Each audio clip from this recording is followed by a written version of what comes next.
Master Control. Good morning. Welcome to the Calaveras County Board of Supervisors meeting. I am Jack Garamendi. Our chair is currently on county business out of the state, so I'll be chairing today. This is my first chairing. I'm sure if I make mistakes, people will help me through, and we'll get it going. So, with no further ado, I pass it to the Madam Clerk. So, item 1. Pursuant to Government Code Section 54957.6, Personnel Matter, Conference with Labor Negotiator Judy Hawkins, Director of Human Resources and Risk Management, regarding Deputy Sheriff's Association, Sheriff's Management Unit, Service Employees International Union, and Calaveras County Public Safety Employee Association negotiations. Is there any public comment? Seeing none. Item 2. Pursuant to Government Code Section 54956.9D1, Conference with Legal Counsel regarding existing litigation, Christopher Wilson versus County of Calaveras, Workers' Compensation Appeals Board, case number CCVC-362477. Any public comment? Seeing none. Item 3, Conference with Legal Counsel, anticipated litigation, initiation of a litigation, one case, pursuant to Government Code Section 54956.9D4. Any public comment? Seeing none, we will adjourn to closed session and we will return at 9 o'clock. Thank you. Susan, we ready? Good morning, everybody. I'm Jack Garamendi. I'm going to be chairing the meeting today. Our chair, Mike Oliveira, is out of town on county business. I believe the National Association of Counties meeting. We have been adjourned to closed session. Madam Clerk.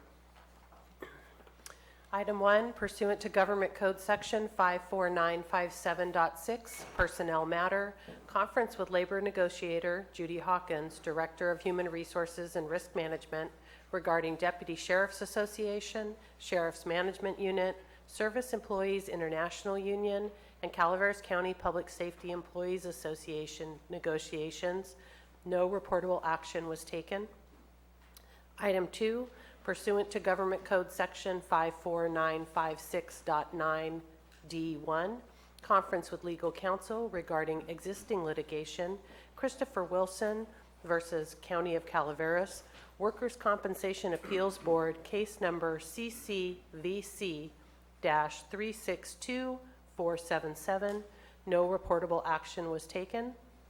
Item 3, Conference with Legal Counsel, anticipated litigation, initiation of litigation, one case, pursuant to Government Code Section 54956.9D4. No reportable action was taken. Thank you very much. Will you please rise for the Pledge of Allegiance? Supervisor Moult, will you lead us? Thank you. Let's begin. Pledge allegiance to the flag of the United States of America and to the republic for which it stands, one nation, under God, indivisible, with liberty and justice for all.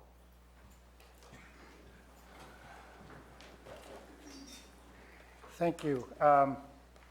As we begin, are there any announcements from the board? Seeing none, we will move to public comment. Make sure I read this correctly. I'm sorry, Madam Clerk. Public comment. Any item of interest to the public that is within the subject matter jurisdiction of the board and is not posted on the consent or regular agendas may be addressed during the public comment period. California law prohibits the board from taking action on any matter which is not posted on the agenda unless it is determined to be an emergency by the Board of Supervisors. If public comment is completed before the 30-minute allotted time period, the board may immediately move to the next order of business. If public comment is not completed during the allotted time period, it will be continued as the last item of business in order to provide an opportunity for the remainder of comments to be heard. Thank you. So just to be clear, everybody's invited to come up and speak on items that are not on the agenda. So if your agenda item is coming up, you could speak at that point. So this is for all other items. We'll limit public comment to 30 minutes. I have a question. Are we also limited to the 3-minute, or are we allowed We're gonna- 5-minute? We're going to go 3 minutes, if that's all right, Bonnie. Rats. Okay, good morning. My name's Bonnie Newman. I'm from Double Springs. And last meeting, an issue came up that stuck in my mind and required me to go to my dictionary, which I almost always carry with me now that I'm almost 70, halfway to dementia, understanding that and losing my vocabulary. I got to thinking about human conditions, and I had to look up 4 words: trust, respect, love, and then the last one was nepotism, which was not a human condition, but it might be. I found out trust, pretty much what I thought, is a total belief and confidence in the honesty, integrity, reliability, and justice of something or person. It entails faith and loyalty, and to me, I think trust is the most fragile of all conditions. Respect, which is not to be confused with concern, is also delicate, but not as fragile. Honor, esteem, hold in high regard, consideration, deference, and courtesy. And lastly, love, the least able to be destroyed, long-lasting, resilient, deep and tender feeling, devotion, and affection. When I looked up nepotism, it said favoritism showed to relatives, especially in appointments to desirable positions. We've got some terrible examples going on right now in Washington. Whether any wrongdoing or shenanigans is ever discovered, just the appearance of such thing gives you question, makes you wonder, makes it look suspicious. And it breaks the most fragile human conditions, trust and respect. So I think it's real important that we try to keep ourselves separate from the work that we do and remember our places in the empowerment we have been given by the electorate that put us in the position we're in. And I think that's really all I have to say about trust and respect, love, and nepotism. I kind of had those feelings, but I had to pull out my dictionary, so I know I'm right about these. And I feel in my heart I'm right about the fragility of some of these human conditions. Thank you very much. Good morning, Board. Bill Wilson, District 1. Pull Station Road. They've made it to the curve at Circle 20, and they're headed up the hill back toward San Andreas. Thank you very much.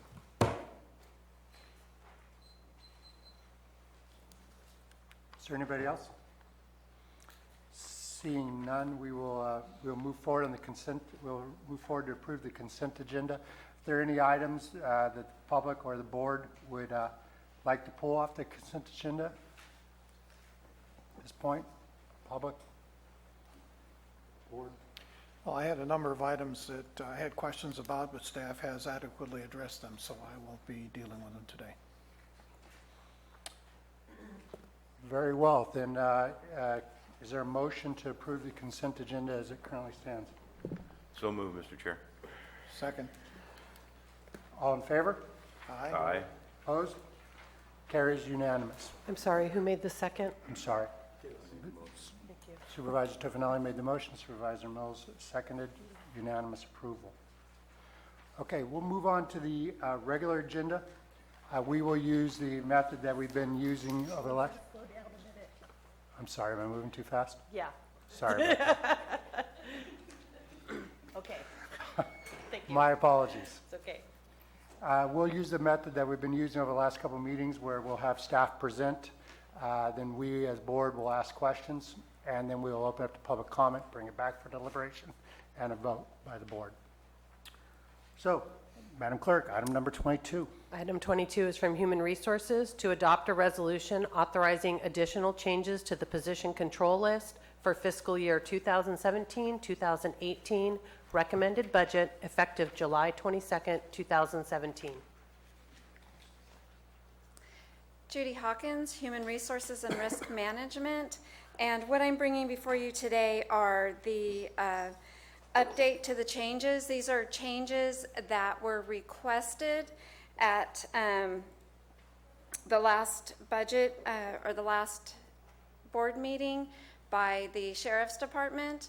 And then also changes that were in the recommended budget but were left off of the changes to the position control list due to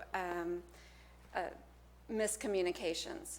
And so that's the changes that are before you. Questions? Board? Judy, I don't specifically see the correct tech 2 position in here. The correction, Correctional so if technician you 2. look at reclassification from and to, Yes. we have the correctional officers to correctional technician. Okay, so that's And what it is that a 1-2 series. Thank you. Ms. Hawkins, I was looking at this, and, we have in the budget briefing memo that the Sheriff's Department reclass to lieutenant is a general fund expenditure. In our budget discussions, that was assigned to the MCCRP program. So I want to make sure that we did this to organize, I don't want it to be another open lieutenant in the sheriff's office. We agreed that this was to help manage that unit. Yes, and when they send the PAs to us, they will assign it to the MCCRP. So we'll have that memorialized. Yes, and then also, it has been directed by the CAO that all of these corrections that are brought to you today is also in final budget, so that we can make sure that everything is in the correct place. Okay, I just don't want, when those funds go away, I don't want someone, this position is connected to funding, and I don't want it to be, I want to make sure we're keeping our pots clear, pardon the pun. If this position, I did not understand that this position was directly tied to the cannabis registration, and if it is the intent of the board that if those funds are to go away, this position is to go away, then we need to make this position limited term. We haven't had that discussion, Okay. to my knowledge.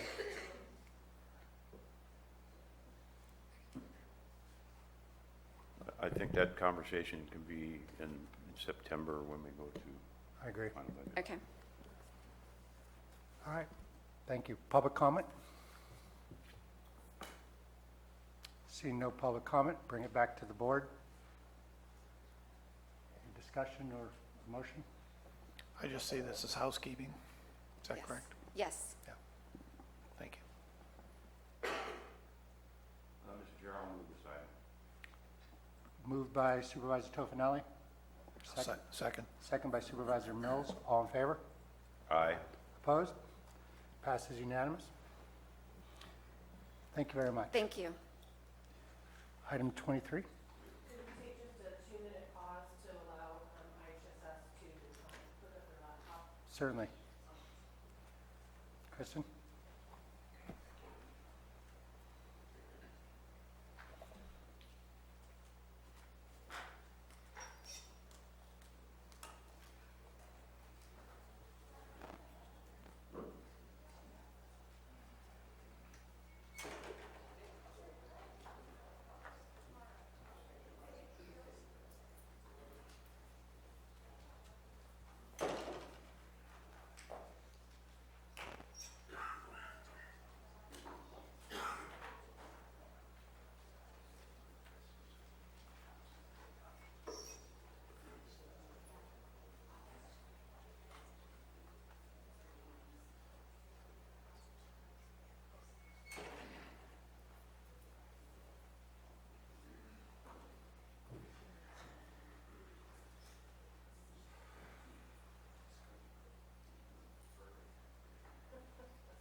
So item 23 is from the Public Authority to accept a presentation on the Calaveras County In-Home Supportive Services Public Authority. Good morning. Colleen Reeves, Program Manager for the Public Authority. I apologize. I haven't done a PowerPoint before the board before and did not bring my laptop. So you have the presentation in front of you, I hope? Okay. So I apologize for the rest of the group that I'm not going to be able to show this. So, sure. And Colleen, if you could just speak a little louder. Okay. Thanks.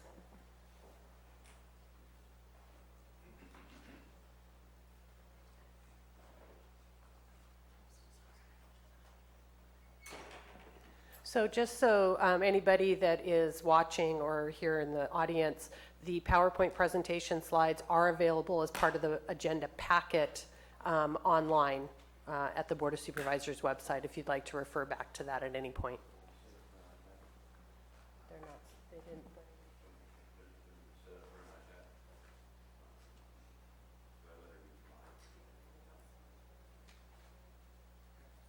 Okay. I'm here today to explain to you what the Public Authority does in our association with IHSS, which is In-Home Supportive Services. The PowerPoint that I've presented to you gives a little bit of background and an overview of what the Public Authority is all about. Before I start talking to you in relation to the PowerPoint, I'd like to give you a little bit of background on the genesis of the Public Authority and IHSS.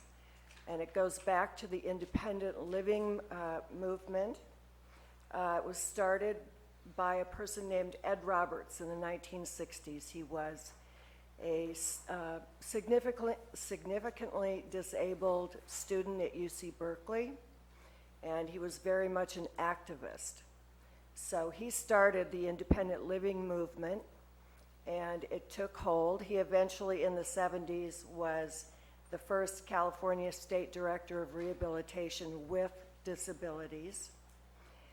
Today, there is an Ed Roberts campus on UC Berkeley, and it's a very significant institution because it is developed for people with disabilities.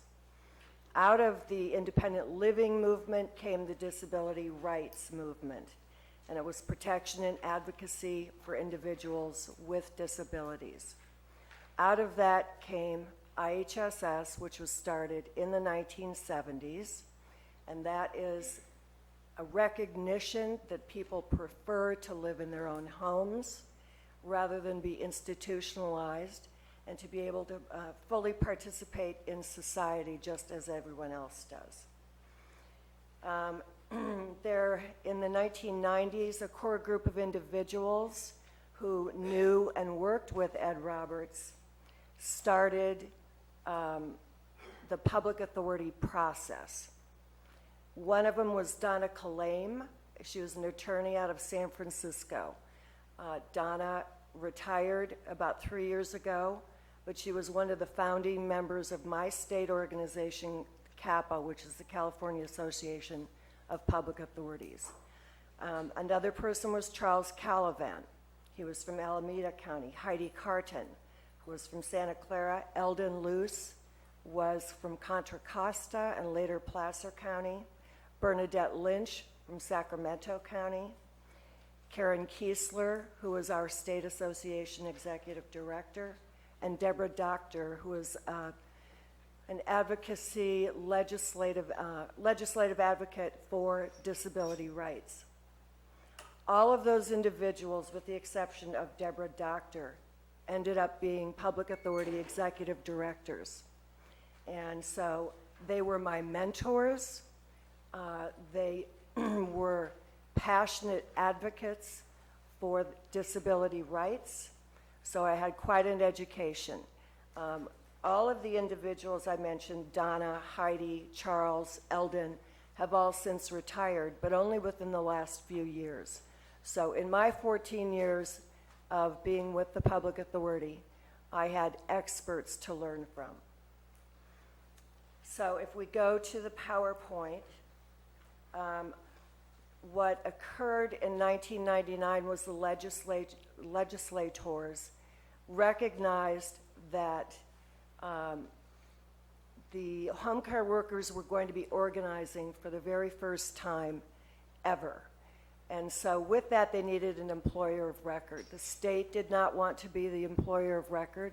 Counties did not want to be the employer of record. And so it was determined that there were three options. Counties could either establish a public authority, a nonprofit consortium, or they could adopt a homemaker mode, which meant that they would essentially be the employers of the providers. There were a number of reasons why the state and the county did not want to be the employer, and it all had to do with tort liability. So in 1999, AB 1682 was established, and that essentially said that counties needed to have an employer of record. This county chose to go with the public authority mode. That happened in December 2002, ordinance number 2722. In January 2003, resolution 0305 adopted the recommendations of the work plan, and the work plan that the county adopted was put together by Eldon Luce, who was one of the original public authority executive directors. He put that together in the late 90s, and it was meant to be an evolving document that would change according to program needs and as time went by. What else was established was the responsibilities of the governing board, which is essentially the Board of Supervisors. When you open your board meetings and when you will listen to a presentation from the public authority, you're doing it as the governing board, not as the Board of Supervisors. The other stipulation in AB 1682 was that an advisory committee be established. The advisory committee is intended to be a consumer advisory committee. More than 50% of the individuals of the advisory committee are required to be consumers of services, either past or present. The reason for that was this is a program that is about consumers. It is for the benefit of consumers.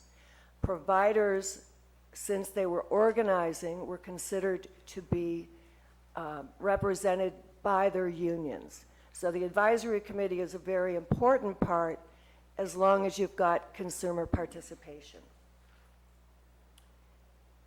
The public authorities have a number of responsibilities.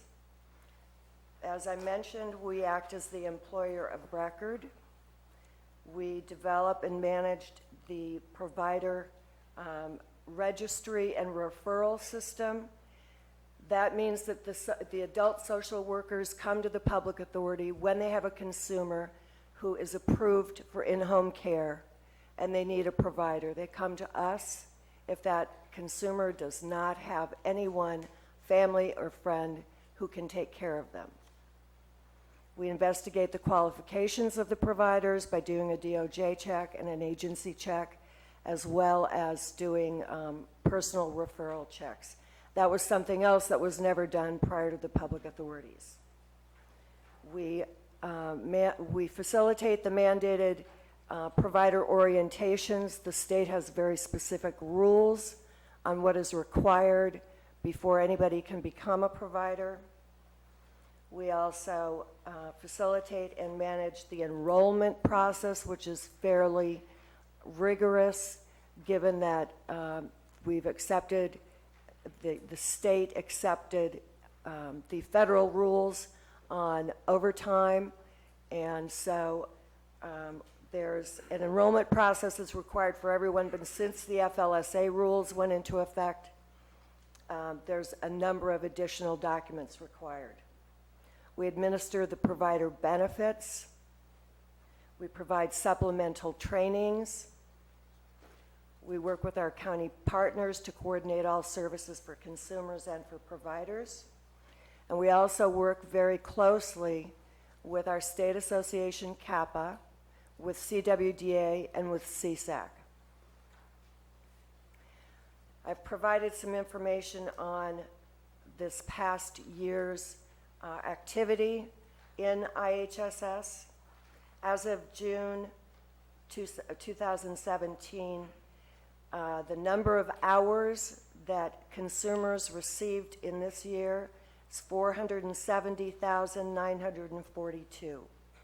In June, there were 41,895 hours of care provided. The number of paid cases of consumers is 362. The number of providers in the county is 332. We trained 144 providers in this last fiscal year. And I've also provided statistics from the beginning when we started in 2003. The total number of providers that we've trained in this county is 3,830 providers. We've done a breakdown of the consumers by district, and you'll see that, and there are two things to remember. The source data for this is the state payrolling system. Frequently paid cases and authorized cases are not going to match. So right now, San Andreas and the San Andreas and Copper area, which includes District 1 and District 4, has a total of 101 consumers. Valley Springs and Wallace area, 102. Angels Camp on up to Arnold, 98. And West Point Railroad Flat, 83. The public authority is funded primarily by federal and state funds this past year, using the MOE that is still in place and still under discussion with the administration and CSAC. The federal share is 56%, which represents $296,914 for the last fiscal year. The state share is 28.6% at $151,638, and the county share is 15.4% for $81,651. The public authority staff consists of myself as the program manager, and I have one program coordinator. I do hire, so to speak, fiscal staff from Human Services to prepare the state and federal claims, as well as assist in the budget process. There are a number of other things that I wanted to mention, and we talked about the training that the public authority does. In addition to the orientation that we're required to do, we provide supplemental trainings for providers and consumers. In the last 4 years, we've provided and we work with our community partners to do this. We've done stress management, diabetes education, Alzheimer's education, nutrition, fraud prevention, crimes against elders, disaster preparedness, ability awareness, CPR, hospice care, mental health first aid, infection prevention.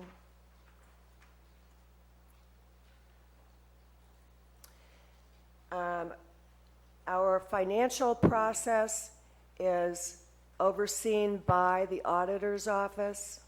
We have fiscal staff from Human Services who produces our quarterly information, and the auditor's office performs a complete audit each and every year.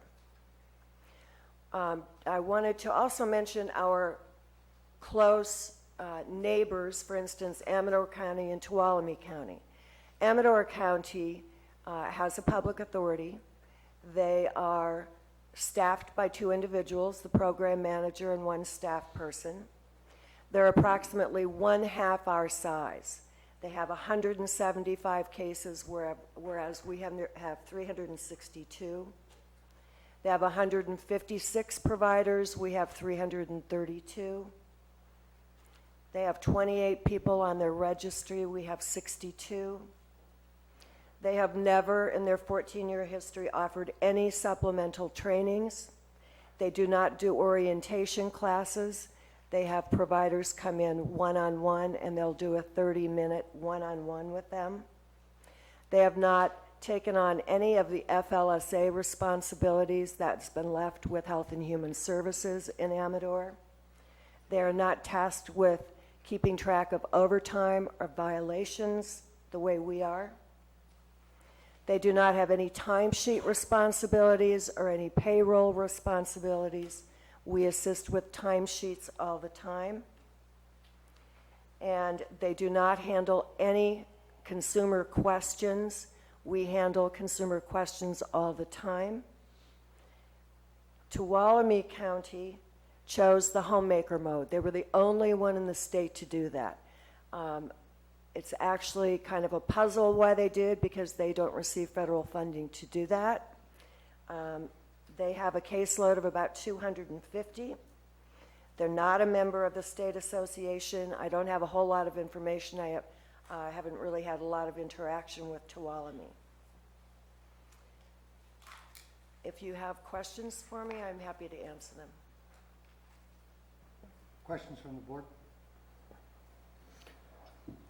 Ms. Reeves, thank you for your presentation. I am wanting to know what would be your short-range challenges that you're seeing out there with the redefining of the money that's coming in from the state, as well as the longer-range challenges. What kind of vision would you like to see in the longer range to be sure that we maintain the level of service, or that we continue to do what we're doing? Well, I think the short-term and long-term issues are the number of providers that we're able to come up with in order to keep up with the demand, because our county is an elderly county and getting older all the time. In terms of the money, we know that this fiscal year, the impact of the May revision and the governor's budget will be minimal. We should be pretty, excuse me, pretty much operating exactly as we are right now. We do know that in the subsequent years, pardon me, there'll be a 5% increase in the MOE. We know that in the 3rd and 4th years, they're looking at a 7%. However, since nobody really knows what is going to occur in terms of the economy, in terms of taxes that help fund this,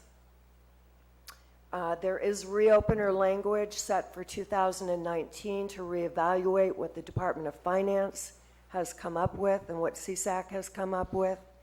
I think that given that this is a very important safety net service, I don't see it going away. California is a model for the rest of the country.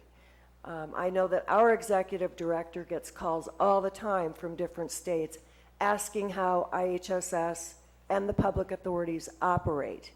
And it is a very unique program that California can be very proud of.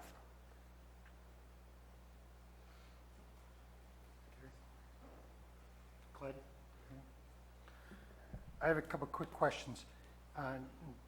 Supervisor Mills asked about the budget in the out years, which sounds a little gray and murky as to what the future will hold, and I know it's a pretty big ticket item. You look at numbers like this.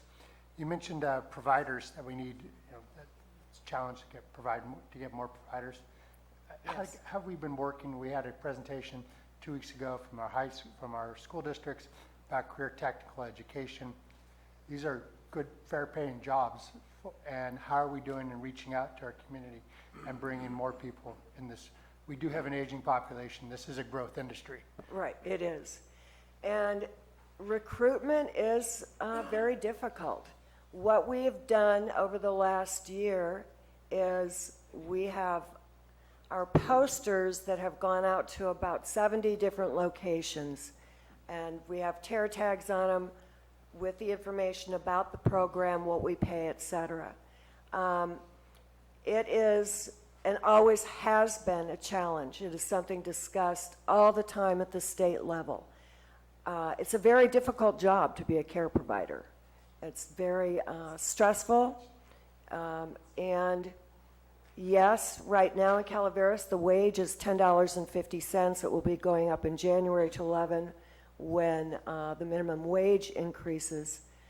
But at the same time, you compete with something like McDonald's. I know the one in Angels Camp pays 25 cents over minimum wage. But you have people who are very committed. The providers that we have really are something when it comes to commitment to what they're doing. We used to do flyers with the schools for parents who might be looking for something during the day. That never proved to be effective for us. We did it over a 2-year period. It was early on, although I'm open to anything that might help us recruit. I think that'd be great. You mentioned that, and again, I'm new to this board, so that we are the public authority for this. Do you report directly to us, or do you report to Kristen? Who does your evaluation for this program? We do? Have you ever been evaluated? By a board? No. So that's 1999? Absolutely not. I will tell you, when I started, I don't mean that like you should. I'm just curious. Tom Mitchell was the CAO when I started, and I reported directly to Tom Mitchell. When Jeannie Boyce was CAO, I reported directly to Jeannie Boyce. Since that time, you know, there's a gray area. I would say right now it's Kristen. Kristen Brinks, Health and Human Services. Yes, Colleen, as she mentioned, has a unique relationship administratively and budgetarily. It falls under the Health and Human Services Agency. We have another team member, Terry Lane, who operates in the similar capacity, being the executive director of First Five. So it's very much a hybrid type of relationship. Okay. That I sums wanna- it up. Well, let's make sure, let's see if we can, maybe we can work that out with the CAO and Lutz and make sure, because it's your budget when these costs go up over the years, that is going to be tapped first. And so we have a big dog in this fight. Well, in terms of the budget, the public authority has their own budget. We're not really part of Health and Human Services in our operating budget. When you get into wages for providers, that hits Health and Human Services. Right. That's their responsibility. If we could work that out, that'd be great. Any other questions from the board? Any public comment?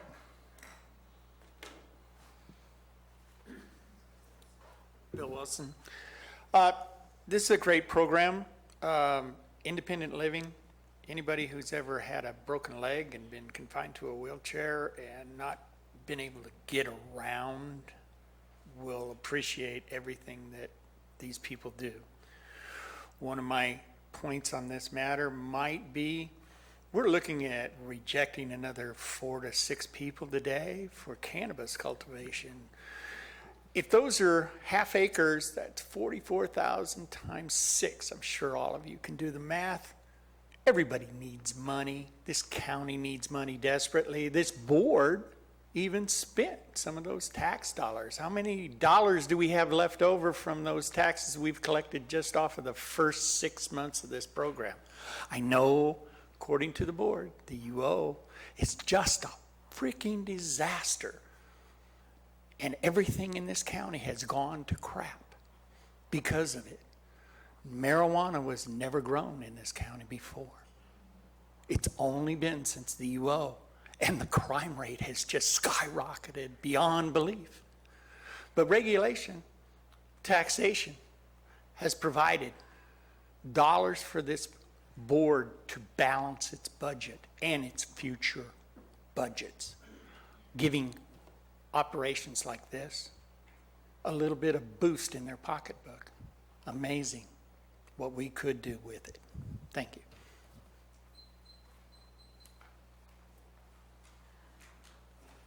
Who has grandma eyes? Because I have a little print and a big print.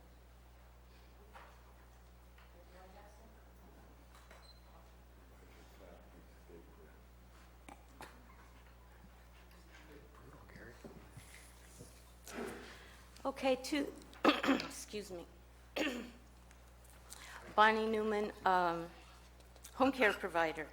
Two things came stuck in my face as I was looking at this, and first one is a real big mistake that is made here. On page, I would assume it's probably page 8, where it says Public Authority Program Stats, total number of providers. The total number of providers trained are trained in orientation. They're 2,185. The providers trained in CPR are also included in that 2,185. And the supplemental trainings are also included in the 2,185. So the total providers trained is not 3,830, it's 2,185. And then I want to look at the funding for the program. What I gave you is, it's called the CAPA IHSS wage benefit chart. And I'd like you to look at the column, which is column number 9. And it's the hourly amount in public authority operational costs. And this compares our county with all the counties in the state. And if you do that comparison, you'll find that Calaveras County is the second most expensively run public authority in the state. We're dealing with 78 cents in hourly amounts, whatever that is, to other counties. The only one that's more expensive is Colusa. And Colusa, I know, doesn't even have an advisory committee. They kind of tap into their advisory committee monies. It's always been my contention that our public authority is overemployed. I think we have too many employees. And if we're looking at possible threats to this program, and Medicaid is funding this program, we got to start looking at where we can cut back. Public authority never existed 15 years ago. The program ran perfectly fine. Public authority is just another layer of administration, bureaucracy that takes money out of direct services. That is, me wiping the floor, cleaning the toilet, and changing diapers. I'm going to be hurt if we keep a big, wonderful public authority in effect and the services are being cut. Thank you very much.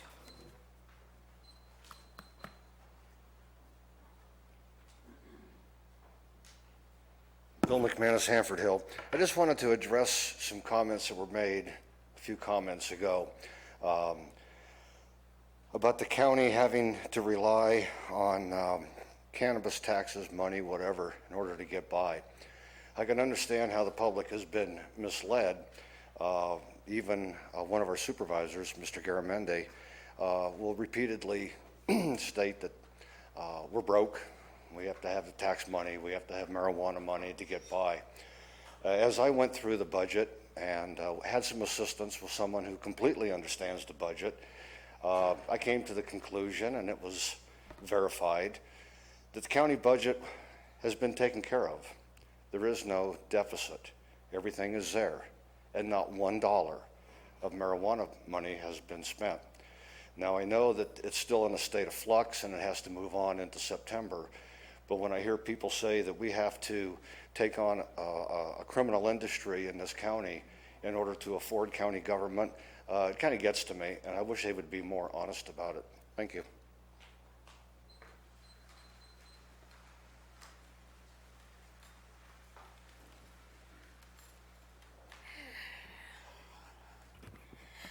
Good morning, Vicki Mills, and I'll do my usual disclaimer. He has no idea what I'm going to say, nor is he responsible.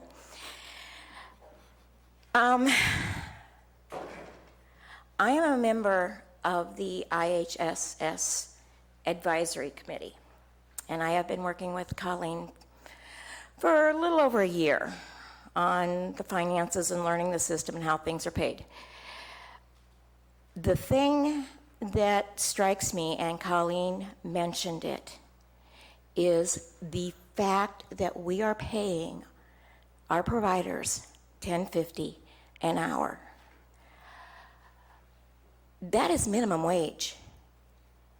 You can make more than that at any pizza place, at Burger King, at McDonald's, anywhere. We do, as part of the advisory committee, in conjunction with the public authority, have booths or tables or whatever you want to call it at the health fairs that Mark Twain puts on.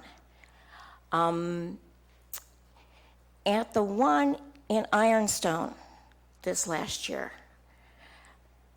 I had people that would love to have been a provider, but there was no way they were going to work for $10.50 an hour. The only bright spot of it was when I had a mother say, I will give this to my graduating senior because I would rather have her doing something like this than flipping burgers. I know, for instance, in the state of Iowa, their providers are paid up to $15 an hour. And there is no way they are in better shape than we are as far as health services. And yet they manage to do this. If nothing else comes out of the budget, we need to figure out how to increase this for our providers, because they do a service that they absolutely have to love and have a passion for. Otherwise, they wouldn't be able to do it. Thank you. Anybody else? George? Good morning, Chair and members of the Board of Supervisors. I'm George Fry. I am the Chair of IHSS. The IHS Committee receives state and federal funding in the amount of $5,900 a year. I appreciate Colleen's presentation. I'm sorry that she wasn't able to put it on the screen.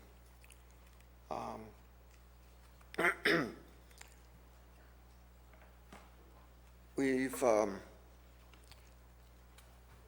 public authority and IHSS have had some real challenges. And I'm hoping that this year that, because we really are a standalone, we are really separate from the public authority. And I'm hoping this year that we can snip the umbilical cord that, in my humble opinion, should never have been there. And I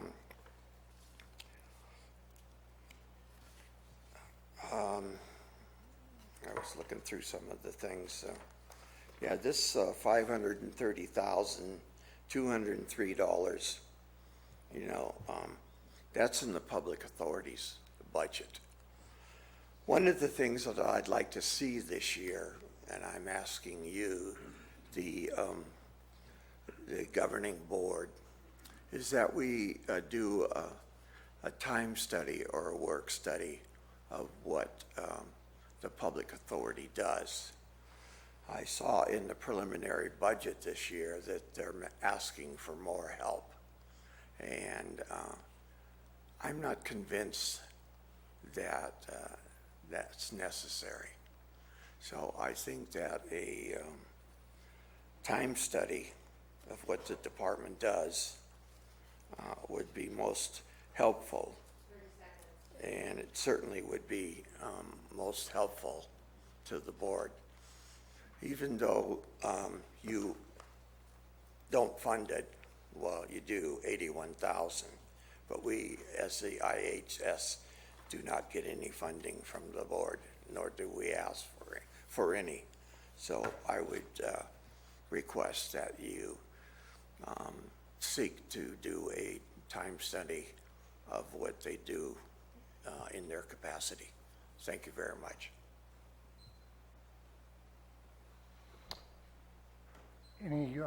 Any other public comment?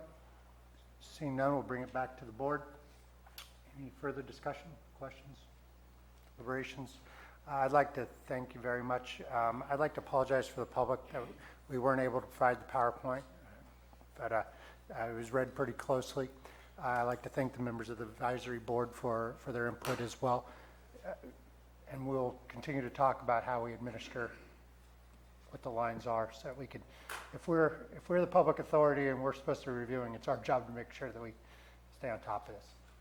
So thank you very much. Madam Clerk, I think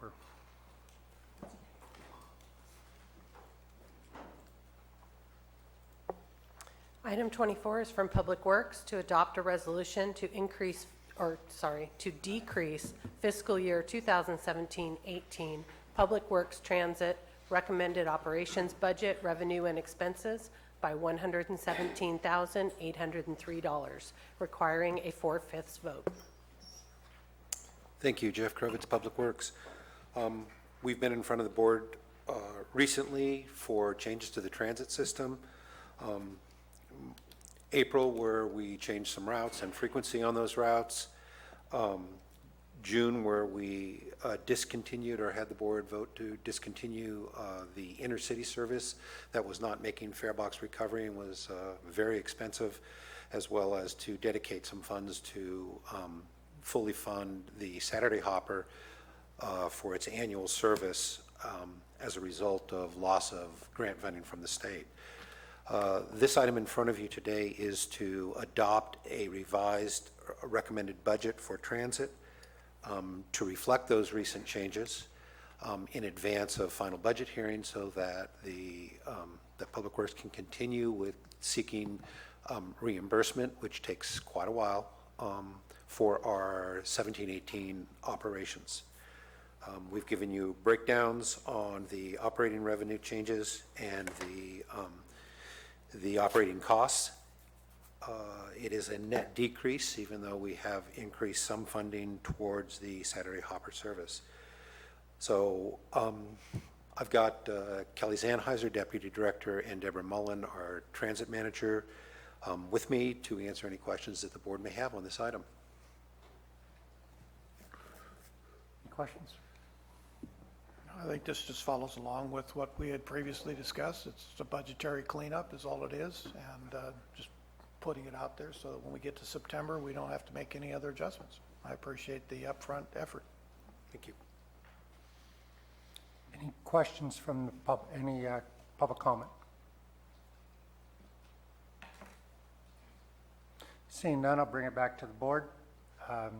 Further deliberations, or is there a motion? So moved. Moved by Supervisor Clapp, Second. second by Supervisor Tofinelli. All in favor? Aye. Opposed? Motion carries unanimously. Thank you.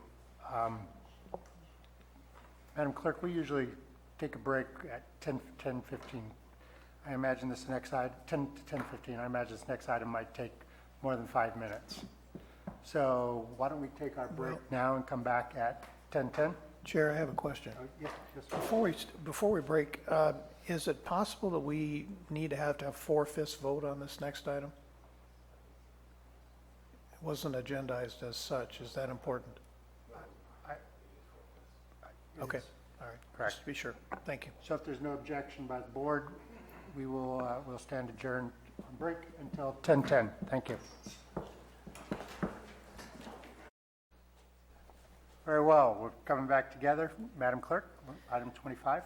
Item 25 is from Public Works to authorize the board chair to, 1, execute rental agreement with Acro Bridge for rental and delivery of a temporary bridge on Blagan Road, White Pines, California, in the amount of $77,220, including tax for a 12-month rental, with an additional 12-month rental rate of $1,800 plus tax per month. 2, execute a professional services agreement between KW Emerson Incorporated and Calaveras County for the installation of temporary bridge on Main Street, Blagan Road, White Pines, California, project for an amount not to exceed $170,910 and an expiration date of August 16, 2017. And 3, authorize payment of project from general fund source to be identified with reimbursement anticipated to be received from FEMA and Cal OES at a future date. Thank you, Madam Clerk. Jeff Krovitz, Public Works. I've been in front of you, I think, 4 times now on this item, which is a temporary emergency opening of the Blagan Road over Big Trees Creek. We've gone through a number of iterations and progress. Things continue to change, but the item before you today does 2 things. It changes the direction that the board had previously given to Public Works for the purchase of a bridge and changes it to a rental of a bridge to meet program requirements for reimbursement through Cal OES and FEMA, and second, to award a construction contract for the assembly, setting, securing of the bridge, and then building up of the approach roadway so that we can reopen a 1-lane bridge with a pedestrian path on a temporary basis in order to proceed with the longer project, which would be permanent repairs, replacement of the culvert that was washed out during the floods of early January. I think rather than, I don't want to go backwards, but the initial estimates for rental, not rental, but for purchase of the bridge were done, engineers' estimates that I did back in February and March. When we actually got purchase orders for both purchase and rental, the costs went up.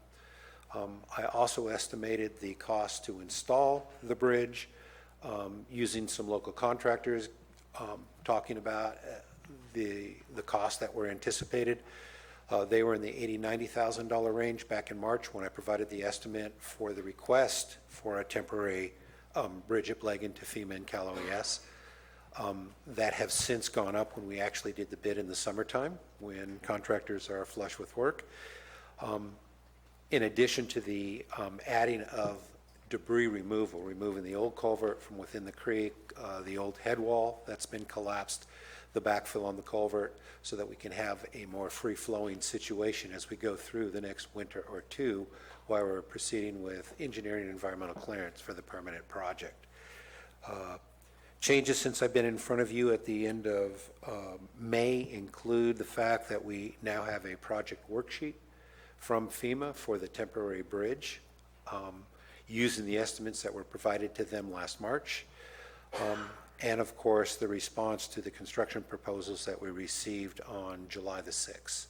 So Public Works is progressing under the direction received from board at the recommendation of Public Works. Changes have occurred, but here we are today with hopefully an item that the board can approve, and we can move ahead with construction and have that road opened up within the next 30 days. Questions? From the board? Yeah, Jeff, in rental versus purchase, the concern that I would draw would be the timeline it would be needed to actually replace that bridge. And is a 1-year rental sufficient here, or are we going to be looking at extending the 2-year into a 3-year kind of thing? I mean, what's our timeline on the actual replacement of the bridge? My estimate on the permanent replacement, due to the amount of time it's going to take to clear NEPA and engineering studies, was 24 to 30 months was the estimate that I put together last March. Nothing has really come along to change my mind. We have to start with a preliminary design with hydraulic and hydrology to determine what's going to be the appropriate structure to handle the new flow regime that we discovered this winter. Then it can go to environmental clearance for endangered species, archaeological resources, and all of the other requirements. So yeah, it's a long term. The issue, of course, is that in a temporary condition, FEMA is not wanting the county to go with a purchase because it may be considered as a betterment or the county profiting from a disaster. And I believe that FEMA also believes that a rental will encourage a faster replacement. So should we be really just thinking more along the lines of an additional 45,000 for the next 2 years beyond this initial contract and just lay that out there now so that we don't be looking at this in a month-to-month beyond? I've provided estimates for a 2-year rental, and I would assume that if we get closer to the 2-year point in time, we'll have a better idea of where we're at with the permanent repair project and adjust at the time. It's somewhat of a convoluted process in that we have to move ahead with the replacement before we actually know what we're doing. We've experienced that with our trees, our debris, ash programs. Almost all disaster recovery programs kind of follow the same schematic, where the entity, which would be the county, proceeds with recovery projects while at the same time attempting to get approval and funding as you're going along. But looking at the schedules, you see how it doesn't always work in a linear fashion. I guess what I would be looking more towards then is a 2-year rental with a month-to-month beyond that, up to 12 months, and having it in that kind of a contract would not bring it back to the board for a constant revision. You'd have a one-time approval to go forward at this point. That would probably be a good idea if I wasn't under a gun to get this temporary bridge in place. It is what's known as a Category B, which means an emergency opening. I have 6 months from the date of the declaration to be able to get that temporary bridge in place. I have asked for a 2-week extension already and received it based on these changes. So if I stop at this point in time and come back to the board with a change package, meaning a 24-month rental or a 30-month rental or a 36-month rental, I will have to make a subsequent request for extension of the program, and we will delay the awarding of these contracts, the purchase order and the contract. Just having a conversation here to No, try to understand. Okay. Thank you.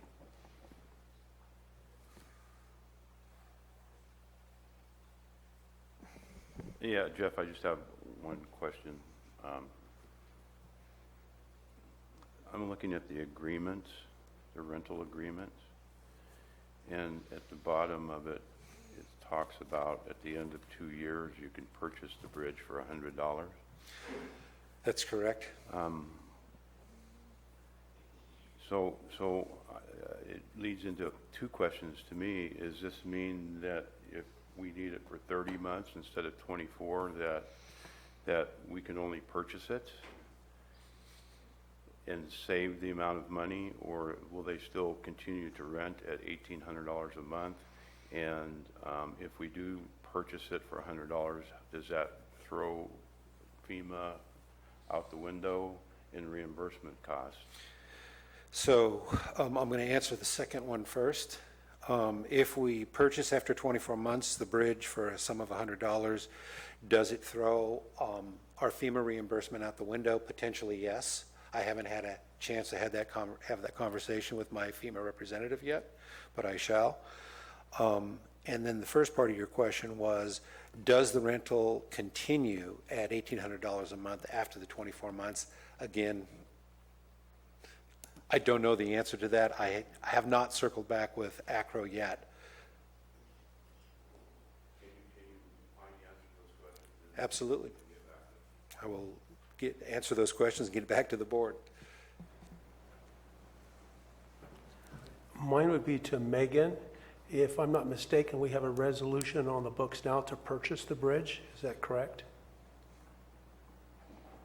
I believe that the board did adopt a resolution. Will we have to dissolve that resolution before we could go with this, or are we buying a bridge and renting a bridge?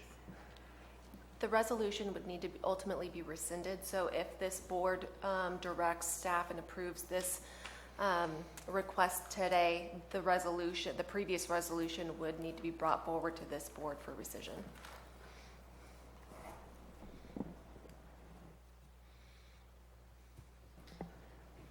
Megan, could we just put a motion forward to dissolve that previous and take this, or would you have to do it the paperwork the way you did?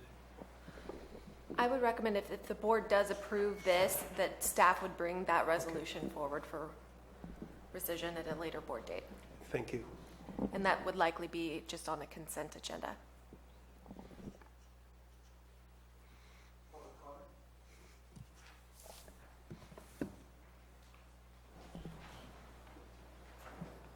With some good comments, Gary.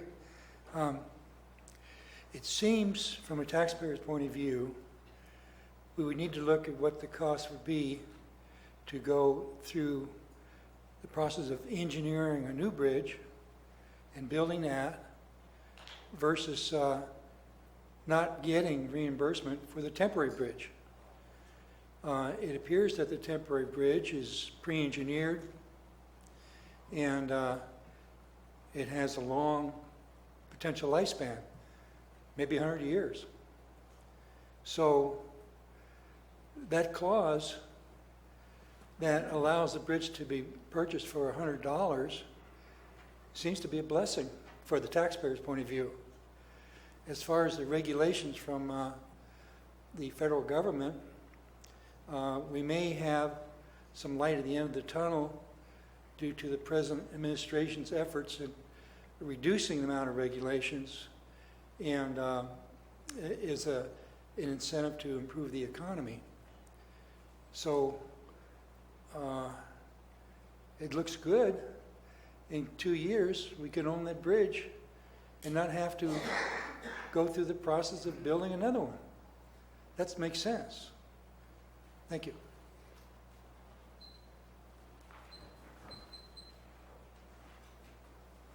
Well, good morning. Bertha Underhill from CCWD.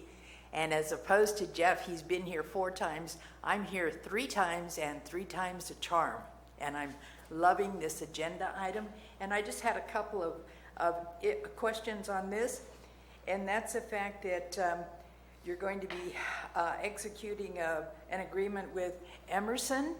And this KW Emerson is all over the county. And I just, I'm just so happy that you were able to award the bid to him. The other thing that I wanted to say is that you told him that he was going to have an expiration date of August the 16th, which is great timing because the Moose will have a car show on August the 19th. And we all know what the Moose Lodge has been going through for the last, how many months? 6 months, 7 months, 8 months now, loss of revenue. And so I am just absolutely thrilled with this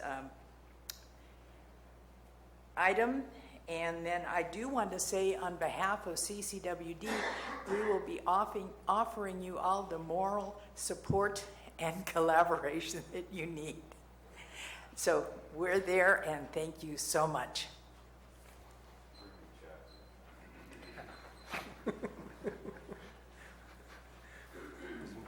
Bill Wilson, District 1. Rental bridge, what a great idea. $77,000, another $26,000 for another year, and then you can buy it for $100. If you guys don't want to buy it, I'll take it. Okay? I got $100. Any other public comment? Seeing none, we'll bring it back to the board. Further discussion and deliberation? I do have anything. I know we'd originally spoke to purchasing the outright the bridge on and using teeter funds, so obviously that won't be needed. I think you got a good point. I just, We've got an increased cost too, so. yeah. I want to clarify that the last board action identified that teeter funds would fund this project, and that staff was directed to seek reimbursement from both government entities as well as stakeholders, which we have been doing. Remember that all the disaster recovery programs under the purview of county government are a reimbursement by nature, so that the county must pay and then seek reimbursement for eligible costs. We're further along that road than we were the last time we met, but again, there's no absolute guarantees. We cannot use public works funds from any of the divisions that we've got to fund this. That's been expressly prohibited because of the nature of those funds. They're protected from expenditure. And so it necessarily must come out of an identified fund, either a general fund or a teeter fund. So the current action or the current direction of the board is that it would come out of teeter funds with potential reimbursement from the federal government, but it would also include an addition of $70,000 for the increased scope of work on this program, or the increased cost, not the scope of work, but the increased cost based on our actual bids and our actual purchase orders. I hope that clarifies. So the item is that we'll need to forfeit, if this is moved forward, we'll need a forfeit vote because it's going to be transferring additional funds outside the cycle, and they'll be dedicated from the teeter fund. Right. Clarification. About 244,000. I mean, the total cost would be around 244. Previously, we agreed to 200,000 out of teeter funds, and this is a reimbursement situation, so we need to put the money forward.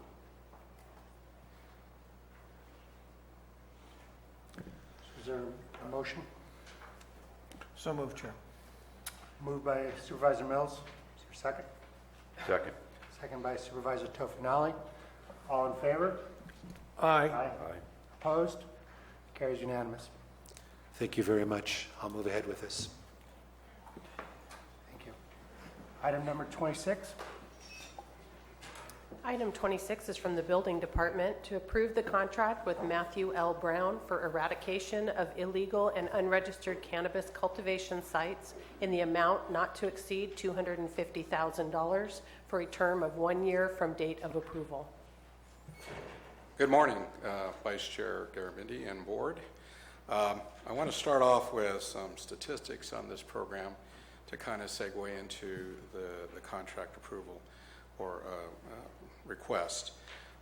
As of yesterday, the county ordered abate 8. Out of that, the county abated 5, which processed about 11 totes, which I hear about 27 gallons of totes. Approximately county abated, the plant count is 1,323. The volunteer abatements through the hearings has been 32, so it's been very successful. Approximate voluntary plant count is 4,039, with the approximate fines of $192,000, and out of that total cited is 78. So the total plants with combined abatement and volunteer, we have 5,362 plants, and we're just ramping up. As you can see, we have 78, and we've done 5 out of the 8. We have over 50% of them volunteer, which is saving the county quite a bit of money. With that said, district citations per district. District 1, we had 19. District 2, we had 37. District 3, 1. And District 4, 7. District 5, 12 citations. And we had 2 that were straddling 2 districts, which is interesting. you know how that works. They're growing across the line. Yeah. Right, oh, right. And so I wanted to, first of all, recognize the staff and everyone involved, because they're ramping up. It's a lot of hard work, and the code enforcement staff is working really hard out there ramping this up, because the ramp up is really the issue, because it takes time to do that. And with that said, the ramp up of these actions, we're asking the board to approve $250,000 each, 2 separate contracts, totaling $500,000.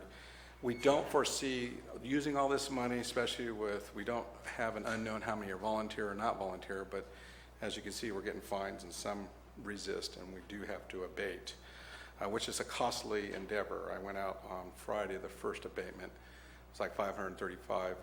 It's definitely an operation to go out there with the SO, the sheriff, and staff, and have the staff out there chop each plant by hand, put it in a pile, put it in a bunker, have a guided jump truck go down to the thing. It's an operation. So that's why we want to make sure that we don't run out of money, funds for this abatement process, because that is important to the board. I know that. I do want to point out in the staff report that there was an error in the staff report on the financing. It indicates that marijuana program fee fund will be reimbursed from the billing department back from the cannabis money. Well, that's not the case. Basically, as you know, we can't pay out advance costs through the marijuana or cannabis because it may cease to exist to the ban.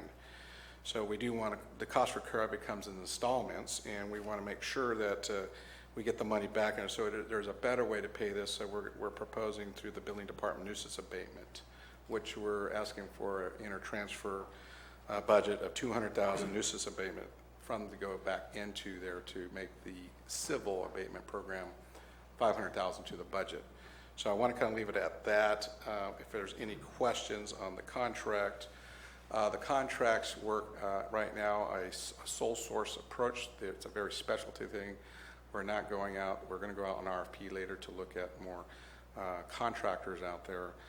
But at this case, it's not a project or anything else. These are contractors that we have worked in the past, and I want to award them right now just to ramp up, because the big numbers are going to be coming in August once we get the big numbers in there. So I'll leave that up for questions if you have any other things in regards to the contracts in front of you. Questions on the board? Your microphone's on.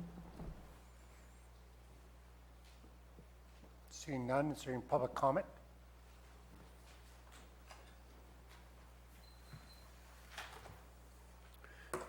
He mentioned that this is just ramping up, so we're ramping up for $500,000 that's going to come out of the general fund, I guess. He said it couldn't come out of the regulation or the registration fees. So what would be the next leap on this? We're $500,000 in for eradication of 20 grows, 30 grows. We've got 600 we know about, right? There's 600 grows out there that are unregistered, illegal, either cartel, under canopy, we don't know. But we know 600 are out there, and we're talking about $500,000 at under 100 grows. How many grows do we get for $500,000 in eradication? Ed, why don't we see if there's other public comment, and you can just addressing us questions. Bill McManus.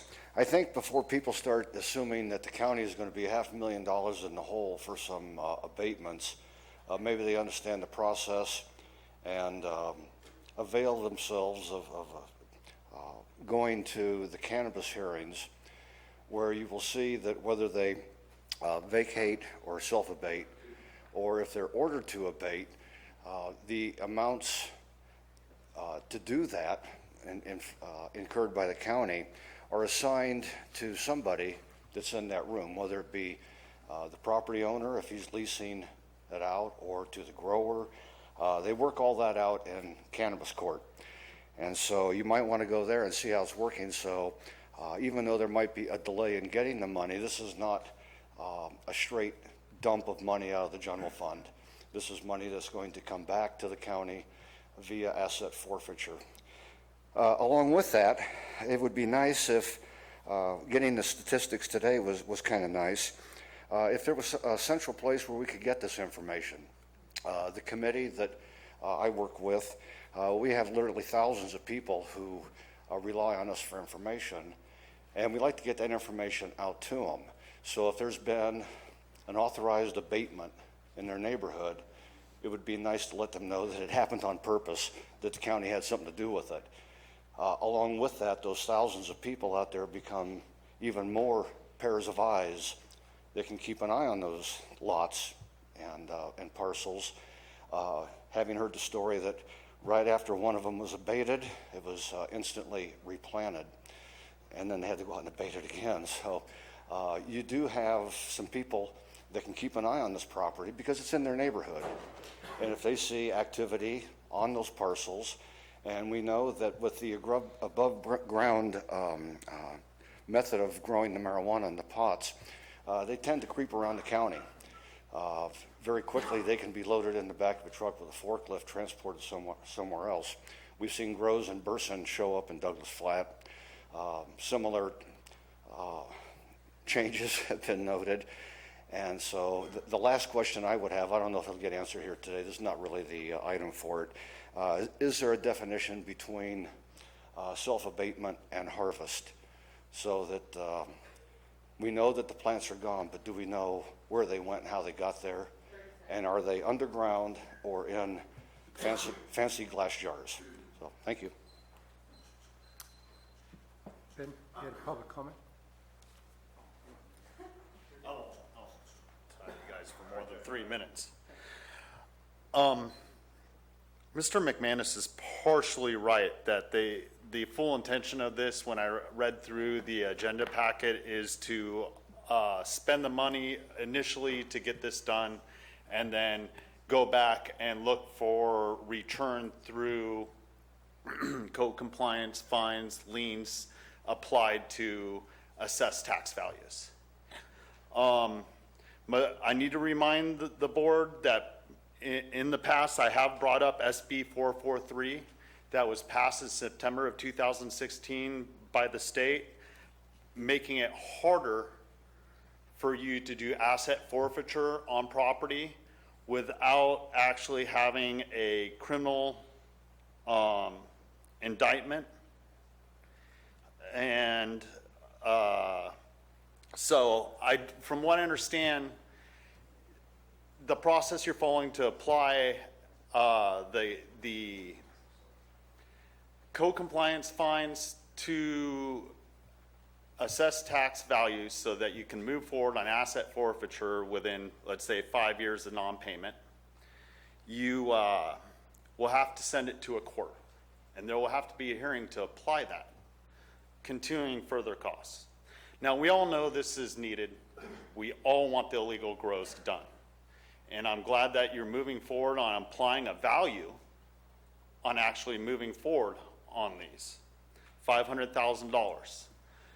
The way I read it is it's not applied value, it's they did a workup per hour of usage of equipment and labor costs for these contractors. So depending on the size of the grow and so on and so forth, as you move forward, these will be applied through the actual costs of the contractor through the hourly rates for equipment and labor used. That's how they apply the what the cost is moving forward. I just want you guys to keep in mind SB 443, and there is certain conflicts with state law, federal law, so on and so forth, and applying asset forfeiture is not an easy avenue to go to obtain your money in the future. Thank you. Further public comment? Seeing none, we'll bring it back. Ed, do you want to say any last couple points? Yeah, just quickly, I just want to respond to the comments from the public. We will put like a dashboard on the website that, according to Ethan, we can do that and then have like a rolling number so the public knows how we're going along. And also just, the money does come through the civil abatement program process that does go to the tax rolls and abatement through the teeter fund process. Ethan could give some really detailed questions on the legalese of that and also even address the other comments if you'd like, if he's here. Do you have anything you want to add? Yeah, sure. The terminology has been a little bit confusing in the public comments. In no event are we going to do asset forfeiture. That's a criminal animal. When a person has an involuntary abatement done on their property, it's subject to an abatement lien. That is the exact same animal under the government code as a property tax. So it becomes an assessment on the property, and their property will be sold in a tax lien sale. It's not subject to any of the requirements or restrictions of asset forfeiture. It's a totally different animal. Thank you for that clarification. Questions from the board? Discussion? I think more comment is that the ability to use independent to help us get this done in a more timely fashion is critical. We are under a time constraint, and I'm certain that those growers who are out there doing this illegally understand as well that we are moving forward. So they're going to do everything they can to hasten the harvest before we get there. So I'm just very pleased to see that we're stepping into this realm and doing it quickly and being willing to try to get as much of it accomplished as we can before the end of the season. Correct. I would echo Supervisor Mills' comments. I'm really glad that we're making progress, and I think we get a lot of feedback in my district from the letters that went out, and people appreciate seeing movement against bad guys, and thank you. Make sure we Again, I want to recognize sure the media hard knows. staff code enforcement's doing. The staff is really working hard to make this happen. They are. Is there a motion? So moved. Moved by Supervisor Mills. Second. Second by Supervisor Tofinelli. All in favor? Aye. Opposed? Carries unanimously. Thank you. Thank you very much. I think you got the next one, too. Item 27 is from Building to approve the contract with Fisk Demolition for eradication of illegal unregistered cannabis cultivation sites in the amount not to exceed $250,000 for a term of 1 year from date of approval. Again, we're asking the board to approve this as a duplicate of the last, it's two contractors, total 500,000. Any questions from the board?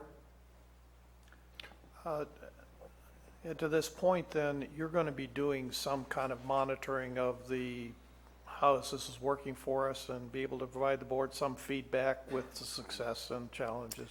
Correct, yeah. We're going to collect data and we're going to come up with, like Tim was asking, a weekly cost, everything else. We're collecting that data, so we'll be able to bring some more statistics for you to start looking at the total run And as it costs. moves forward, then you'll be able to firm up what it is costing per plant. I referred to Madera County where they said it's $500 per plant. We may eventually come down to a number. We may get close, but it's all subject to, we're in the baby stages of trying to understand these costs right now. That is so. correct. And that's why we want to do that dashboard, and we have some of the basic information there. Now, as part of these abatements, one of the other questions that came up in my mind was when we run into chemicals that are banned in the United States or that we need to mitigate, and I know you're working with environmental health on that, that is a whole separate issue. That's a separate issue, yes, So sir. we want to just clarify that we're not talking about anything else other than strictly abatement. This is Abatement, not yeah, environmental crimes, this is not watershed problems or anything else, this is strictly abatement. That's correct. Okay, thank you. Any public comment?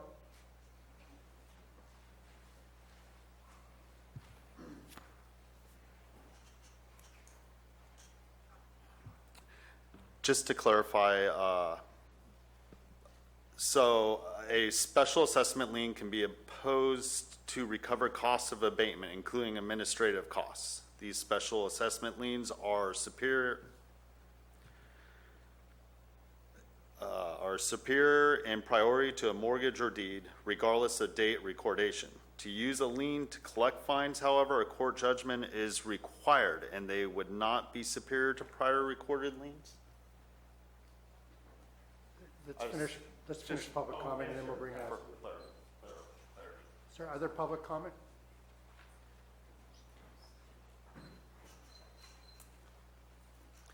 Again, how many future grows that are out there now that we know about of the 600 are being addressed with this $500,000 is all my question is.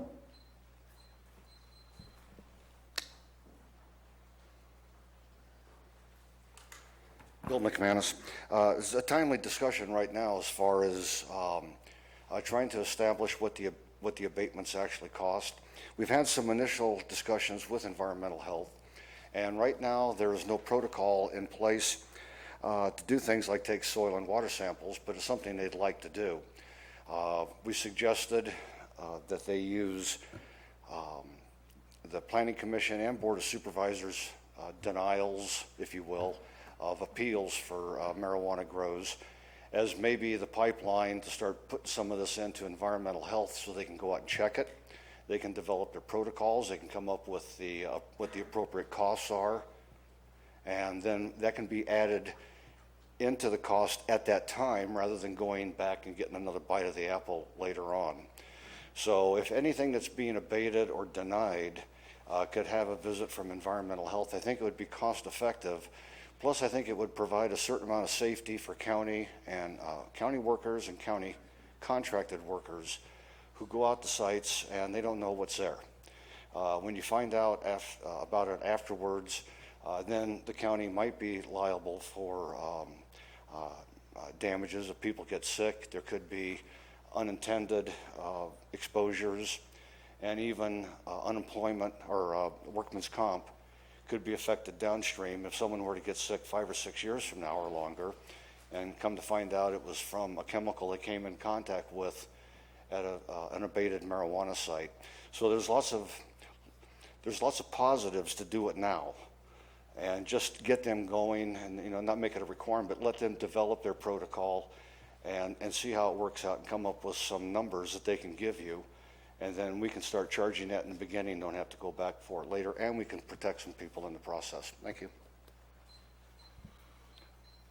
Seeing no further public comment, bring it back to the board. Staff, would you like to say any last words? Yeah, Ethan will comment on it. Yeah, just to clarify Mr. Stopper's comment. Yeah, an assessment lien is a tax lien. The priority is only, it's the highest priority next to a IRS tax lien. And it can be sold by Barbara Sullivan at a tax lien sale in 5 years. So that's how that would work. I mean, and it remains to be seen how many people will pay on their assessment rolls when they get their tax bills. We'll see this winter. And those that don't, those that abandon their property will end up being sold at a tax lien sale. Very well. Back to the board.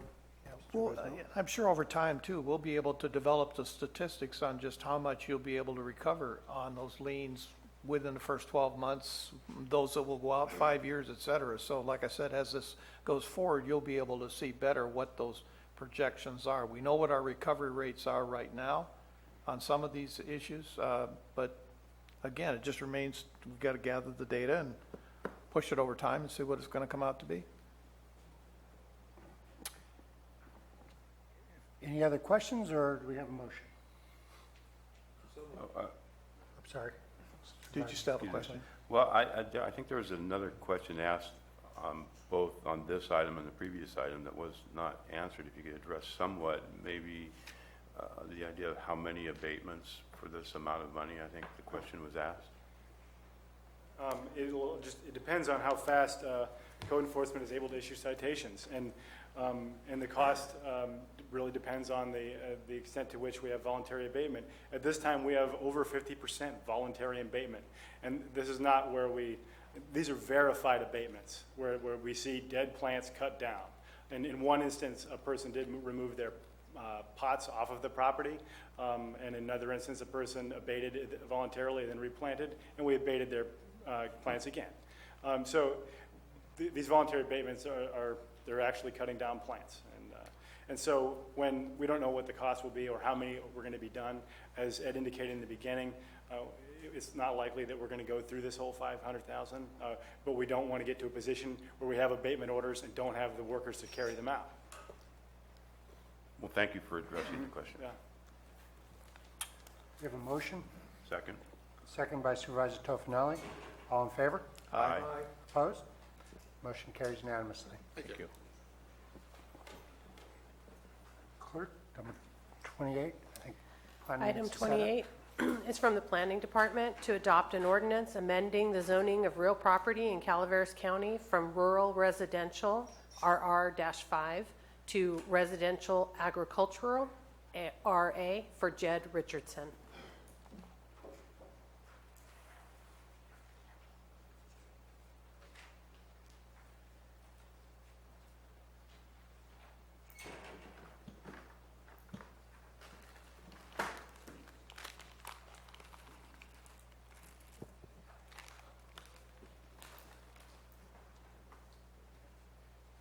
All right, thank you very much. As stated before, this is for a zoning amendment for Jed Richardson to change property over from rural residential to residential agriculture. This property located on Cave City Road in Mountain Ranch. Currently, the uses include a single-family dwelling, vineyard, an organic farm, and as will be mentioned later in the presentation, there's also a current cannabis registration on the property. There is currently no immediate change of use proposed for this property, just possible future expansion of what's going on already with the agricultural operations. As I said before, it's located at 7653 Cave City Road near Mountain Ranch at the corner of Michael Road and Cave City Roads.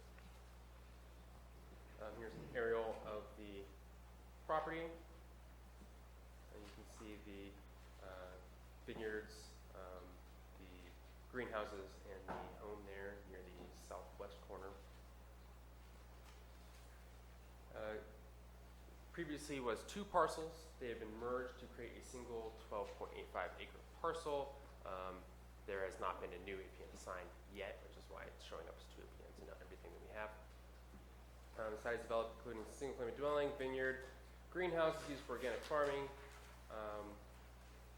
and a couple of those greenhouses are also leased out for that registered cannabis operation.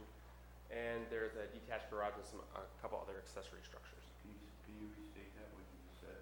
I said a couple of the greenhouses on the property are for the leased cannabis registration. Thank you. The area surrounding is a mix of RR, RAU, and AP zoning. 5 of the 7 adjacent parcels are zoned for rural residential. Now, within 1,000 feet of this property, there are multiple agriculturally zoned parcels. Scott, can I ask you to speak into the microphone? Oh, We're sorry. We're not getting You're not getting me? transmitted. Yeah.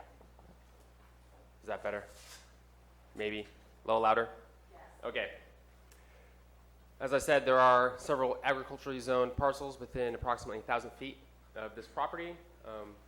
There are 2 RA zone parcels to the east, a RA zone parcel directly to the south, and an ag preserve parcel to the west. Now, to get into the aspects of zoning, the RR zone is intended to mainly provide lands for personal ranches in which the residential use is the primary land use, to also have some small-scale farming, but the main focus is residential. The RA zoning, on the other hand, has equal emphasis on both agriculture and residential, and also the same provide lands for small-scale and personal-scale ranching and farming. The RA zone is compatible in all land use designations within the general plan. Now, there are some differences, of course, between the 2 zonings. RA zoning will allow for some increased traffic to the site, Uses that would allow that include 12 special events per year, on-farm sales, roadside stands, and a tasting room for a vineyard or winery. Now, all those increased opportunities are restricted. No off-site parking is permitted for those activities, and which inherently limits the size and scale of these things to be appropriate for the size of parcel. So if you have a very large parcel, you can have larger events, larger activities, smaller parcels, smaller events, smaller activities. And as always, all things must observe the county noise ordinance limits. Now, possible impacts with this include, of course, the increased traffic. There's a current encroachment on Cave City Road. Public Works has no additional requirements to make any modifications to that encroachment. Cave City Road, if you're familiar with the area, as well as Michael Road at that intersection, does receive quite a bit of traffic, especially during the summer months, it being the designated route to Calaveras Caverns Historic Park, or California Caverns, sorry, I'm using the old name. And there are many houses and other agriculture operations in the area.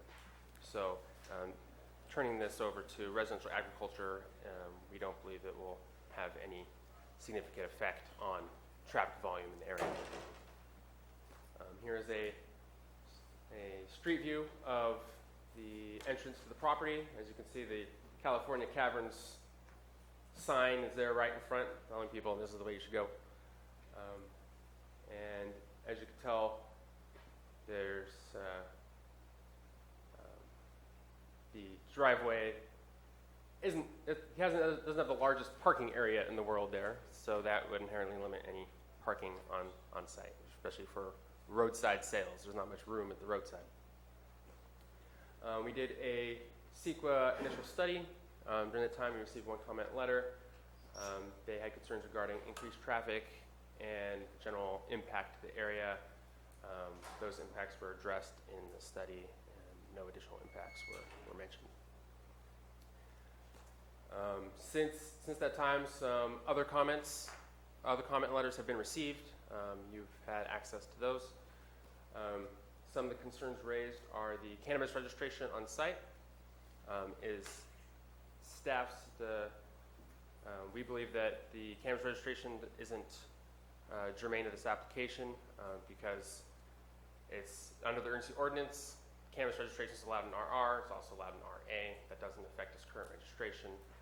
This site has been 100% compliant in everything up to this point under ban ordinance that staff has been directed to draft, or under any current or any other future regulatory ordinance. There is no reason to not believe that this site would not continue to be compliant in whatever the board decides to do with the cannabis issue. Other concerns that were raised are impacts of agriculture.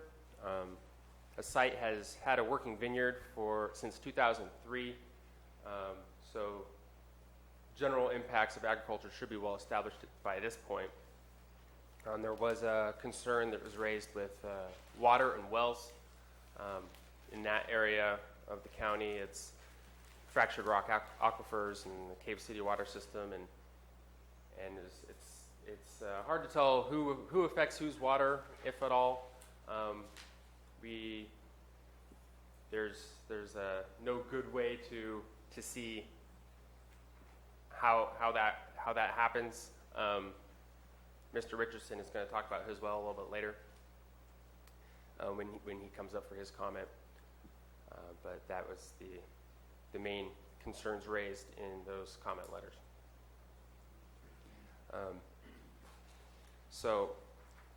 To conclude, the Planning Commission reviewed this and has recommended to the Board of Supervisors that they pass this zoning amendment, and the planning staff recommends that as well, that you adopt the ordinance to amend the zoning of this property from rural residential to residential agriculture.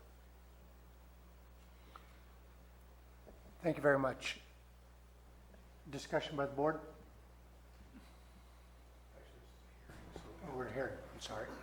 We're doing a hearing? No, it's just one. Okay. Sorry, discussion by the board. Peter, I noticed when you were showing the location and stuff, it showed where you had to see, it said Cave Road, or on that, I didn't see an encroachment permit. Was there an encroachment permit on that? Because I didn't see any encroachment on that road. It looked like it was gravel right to the road, right there. How did that happen? May I answer that? Sure. Please. Okay. I have two commercial encroachments. Sorry. I'm Jed Richardson. I have two commercial encroachments that have been approved by Public Works and all permitted.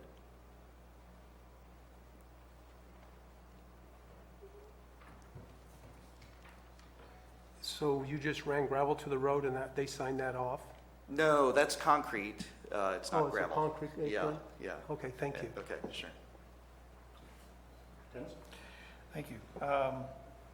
Could you kind of give us a summary of all of the permitted uses or potential uses under an RA zone? I don't mean to put you on the spot, but, oh, somebody already has it. Very good. Thank you. All right. Just so there's clarity of what an RA zone could potentially be. You have two mics on, you get an echo.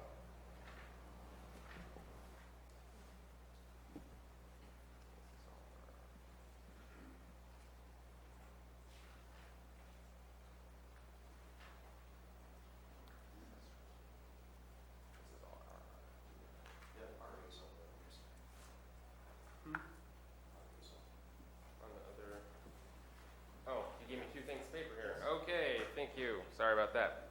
All right, so agricultural operations, which is the same as RR. We have, what else we got here? We have greenhouse and wholesale nursery, small winery, wood yard. I don't see that really happening in the future, but on-farm sales, roadside stand, produce stand, tasting room, U-Pick operations, agritourism's the same, question facilities the same. We have special events, 12 per year, contractor base yard, rural vet clinic. None of these things are similar. Possible truck yard.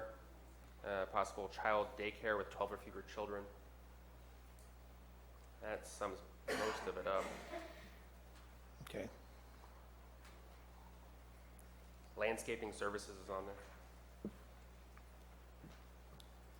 Okay, thank you. Could you put a pig ranch on it, on that zone? I don't think so. Not that size of parcel.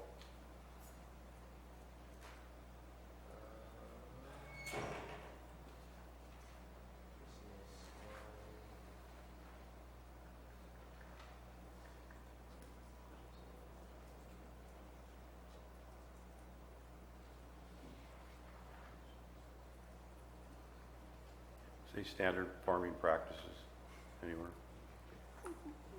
Well, that's the problem is right now, Title 17 is so vague that we actually have property on a straight residential that you could have 100 goats on it. And until they clean up the Title 17 where it's more specific, I'd have a hard time approving any new zone for anything. Well, hog farms, swine, that's actually enumerated in the code. Goats is one of those odd areas where, technically speaking, you might be able to get away with it in R1 zoning if you have the right lawyer. But for, like you said, pig farm, that's enumerated, and I'm not seeing that on here, so you'd have to have A1 or something like that. Do you have a question? I do have, and most of my questions I'll reserve till after public comment because some of them may come up at that time. But the one question I do have at this time is this property currently part of a subdivision, and does it have HOA fees?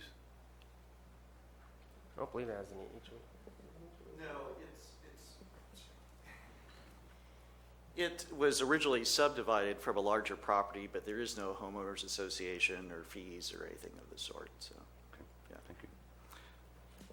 And I actually spoke with the developer of it this morning, Phil Alberts, and he indicated that when it was subdivided, it was intended that the use be for both agriculture and residential under the terms at that time.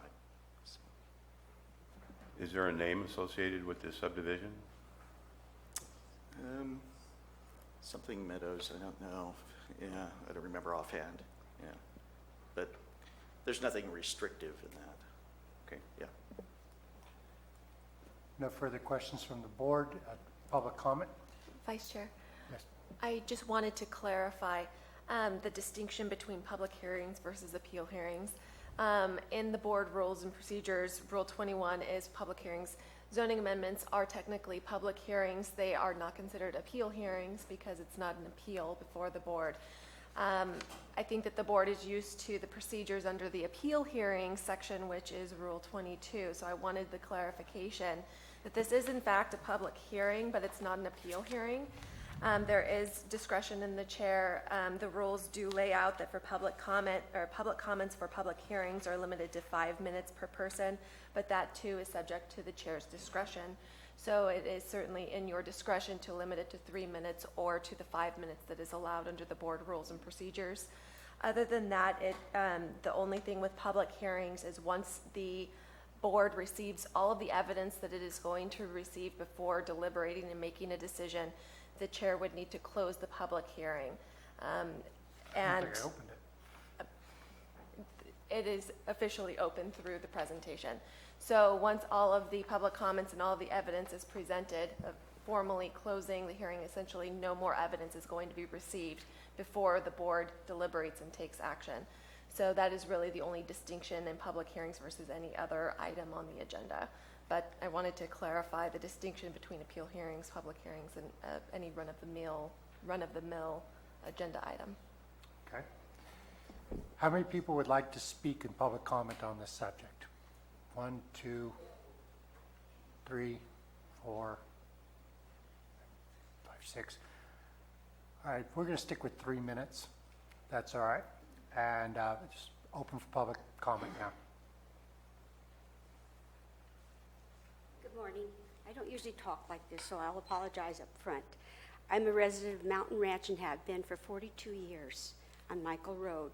And I got through the devastation of the fire only to face another devastation. These pot farms have ruined Mountain Ranch, absolutely ruined it. And now for somebody to ask for a commercial license up there is devastating to me. I live just down the road from this place. And on this picture, it looks very wide road, massive. It's a very rural, narrow road. It's a beautiful little road. And this makes it look much, much more massive than it really is. We don't have that kind of parking up there. We don't want that kind of a commercial business up there. We moved here because it was rural. And most of the people on Michael Road have moved there for that reason. And to draw these kinds of people up here to this little rural area would be a shame. I spend 20 minutes a day picking up trash now across the front of my property. Now, if we draw hundreds of people up here more, there's so much trash on the road, you couldn't believe it. But anyway, I just wanted to let you know, and thank you very much for your time.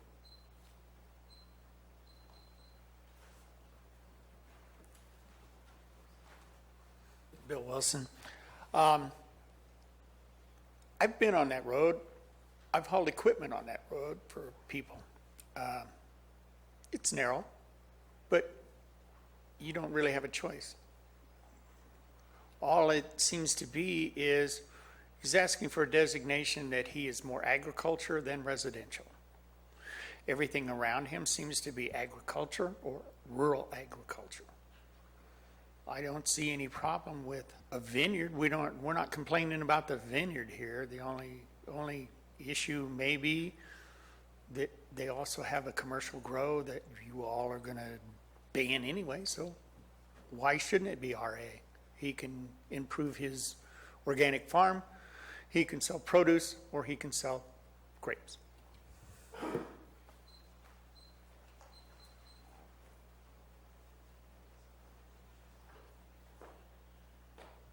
Good morning. I'm Kathy Dodge from Mountain Ranch, your district. We own on the graphic that he showed, we own the RA parcel that's directly across the street. It's very large. We have had my father-in-law is a big farmer like Jed. He's had a produce stand in front of our property. We do raise animals for our own use. We do have grapes for our own use. We are not commercial in that regard. Known Jed a long time. We have, Jim and I, my husband and I, have no problem with the agricultural aspects of this whatsoever. We have a huge problem with the commercial grow.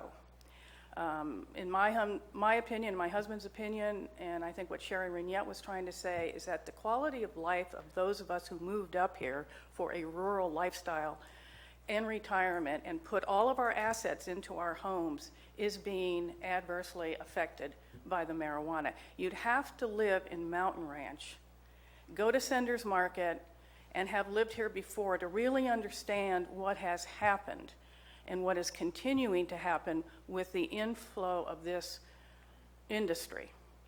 Now, we do not object to Jed's zoning for the agricultural aspects of it. We do object, though, to having this constant flow of marijuana, legal and illegal, and not ever knowing if it's going to ever end.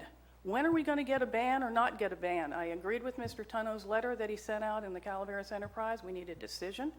We need to be able to move on. In terms of this particular property, and I spoke to Jed before this started, we were also concerned about the noise and the traffic of a tasting room. What were his plans? And he said, well, we hadn't talked about that in advance, which we would be willing to do.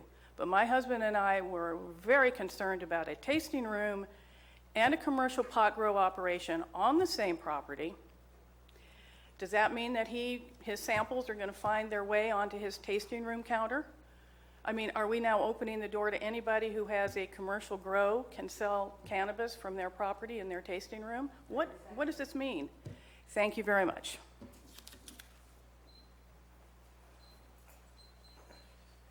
Hey there, Reed Larson, Mountain Ranch. I'm the registered cultivator at 7653 Cave City Road. There's about 6,300 square feet of cultivation area there. Between market forces, the county's inability to operate or to regulate cannabis businesses in this county, taxation, all the above, I'm not going to be able to cultivate marijuana at 7653 Cave City Road anymore. So I want everyone to know that this is more about Jed's organic vineyard, or organic vegetable production, his vineyard and grape wine production, and being a great neighbor. Thanks, guys.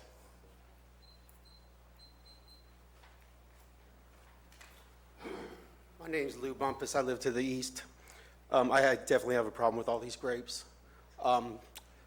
We live in a residential area. It's 5 acres. All of a sudden, this guy just puts in all these extra grapes next to my land in the last 2 years, and my water tank is going dry, and I'm paying $300 to fill it up.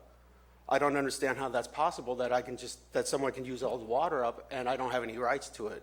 If we allow him to have rural agriculture, then I give up completely my rights to ever dig another well, because the planning department can deny my permit. I've already wrote a letter to the planning department over this, and they lost it. I hand-delivered it to them, and they lost my letter. They still had the meeting, and now they're saying there was only one letter wrote, but there was two.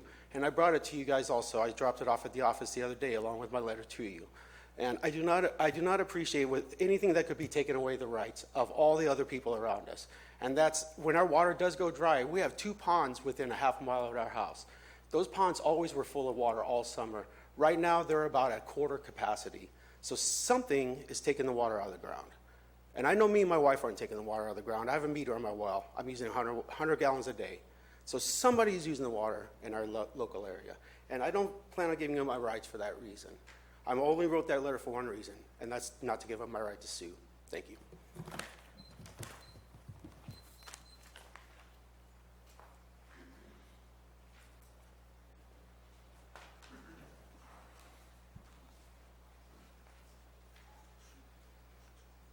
Just for clarity, having read the agenda packet and also the agenda here, it says he's going from rural residential to residential agriculture. Is that not residential, it's rural agriculture, correct?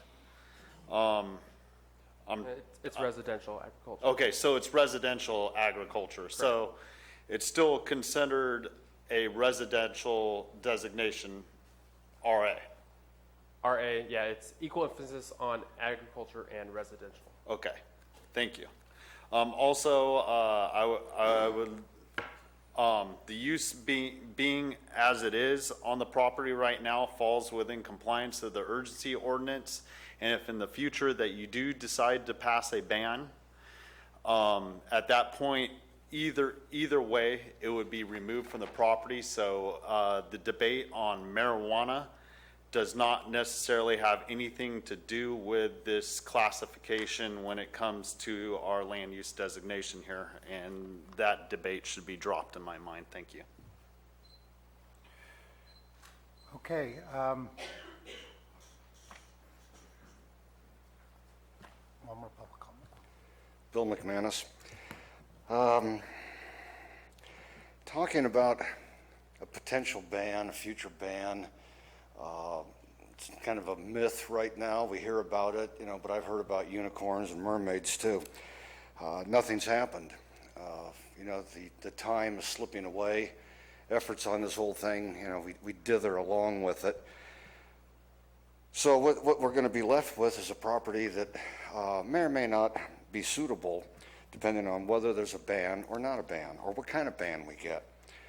I'm not familiar enough. I'm pretty familiar with the urgency ordinance, but it kind of perplexes me as to whether public events can be held near a marijuana grow under the urgency ordinance, which we're talking about 12 events a year at a marijuana grow, around the marijuana grow. I don't know what that might be. And we also have the vineyards there. Now, is RA a prerequisite for putting this property into the Williamson Act? And could the monies from the vineyard be used to qualify all of the property? Because I think it's only like a $2,000 show of funds to get into the Williamson Act. So it's just a question. I don't know. There's a lot of squirrely things going on around here on this particular one. But I am concerned about the special events. I'm concerned about public access and public events at a marijuana grow. And I don't think we should rely on a ban anytime soon that's going to fix this problem. So you may want to hold off until after you do decide this issue. Thank you. Okay, if there's no more public comment, one more. Two more. Hello, my name is Sarah Kancianich. I'm a fourth-generation Calaveras County resident. This is my first meeting, and I know that you've discussed everything in this room regarding marijuana regulation. I'm sitting here and I see this guy as a legitimate businessman. I see him making improvements to the land. I see commerce as a positive thing for our community. I see tax revenue. I see an increase in funds for a police force that is almost non-existent right now. So I'm all for him having a legitimate grow. I have 2 young children in this community. I'm not afraid of his vineyard or of his greenhouses with marijuana. What I'm afraid of is this board's failure to not regulate marijuana and allow rogue illegal growing, which is contaminating the soil, which is bringing cartels and mafia. That's the scary thing. Legal growers that are abiding by our rules and regulations are not scary. It seems like a legitimate business, and this state has legalized marijuana, and it will be widely dispersed throughout our state come January. And I just don't think it's going to be so concentrated here. And I don't think we should have all this fear mongering. Thank you.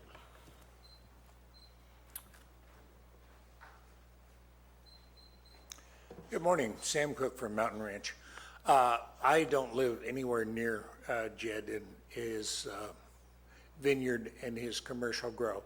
My concern, maybe looking down to the future, if for some reason the board banned commercial cannabis growing in the county, but allowed it in agricultural areas, then we get into a hook here of, well, I can grow it because I'm RA instead of RR. RR is the worst place in the world to grow it. Having been in Mountain Ranch almost 27 years now, it'll be 27 years Labor Day, okay? And I'm not just a person who kind of lives there. I've participated in our community, which I really have not seen the cannabis growers do. They didn't come in to be good community members. They isolate themselves pretty much, except for one grower up there. Anyway, what I have seen since the Butte fire and having a cannabis grower behind me, who hopefully is being eradicated today, is that this issue of even legal commercial cannabis growing for medical marijuana, and I still don't understand how many people really need it, other than buying a $105 ticket on the internet. Anyway, what I have seen up there is it has torn the fabric of the community. So many good people have left, some because of the aftermath of the Butte fire, but many, many more good people have left because they can't stand all the aspects of cannabis grow around them and in their community.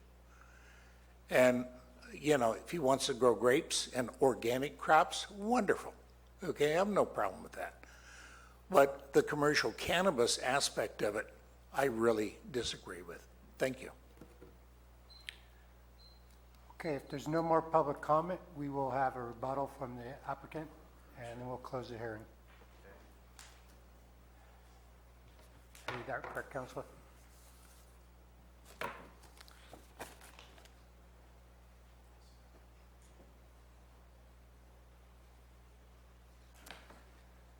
Well, I'm Jed Richardson, and this is not necessarily a rebuttal, but just kind of a presentation of what I'd like to do.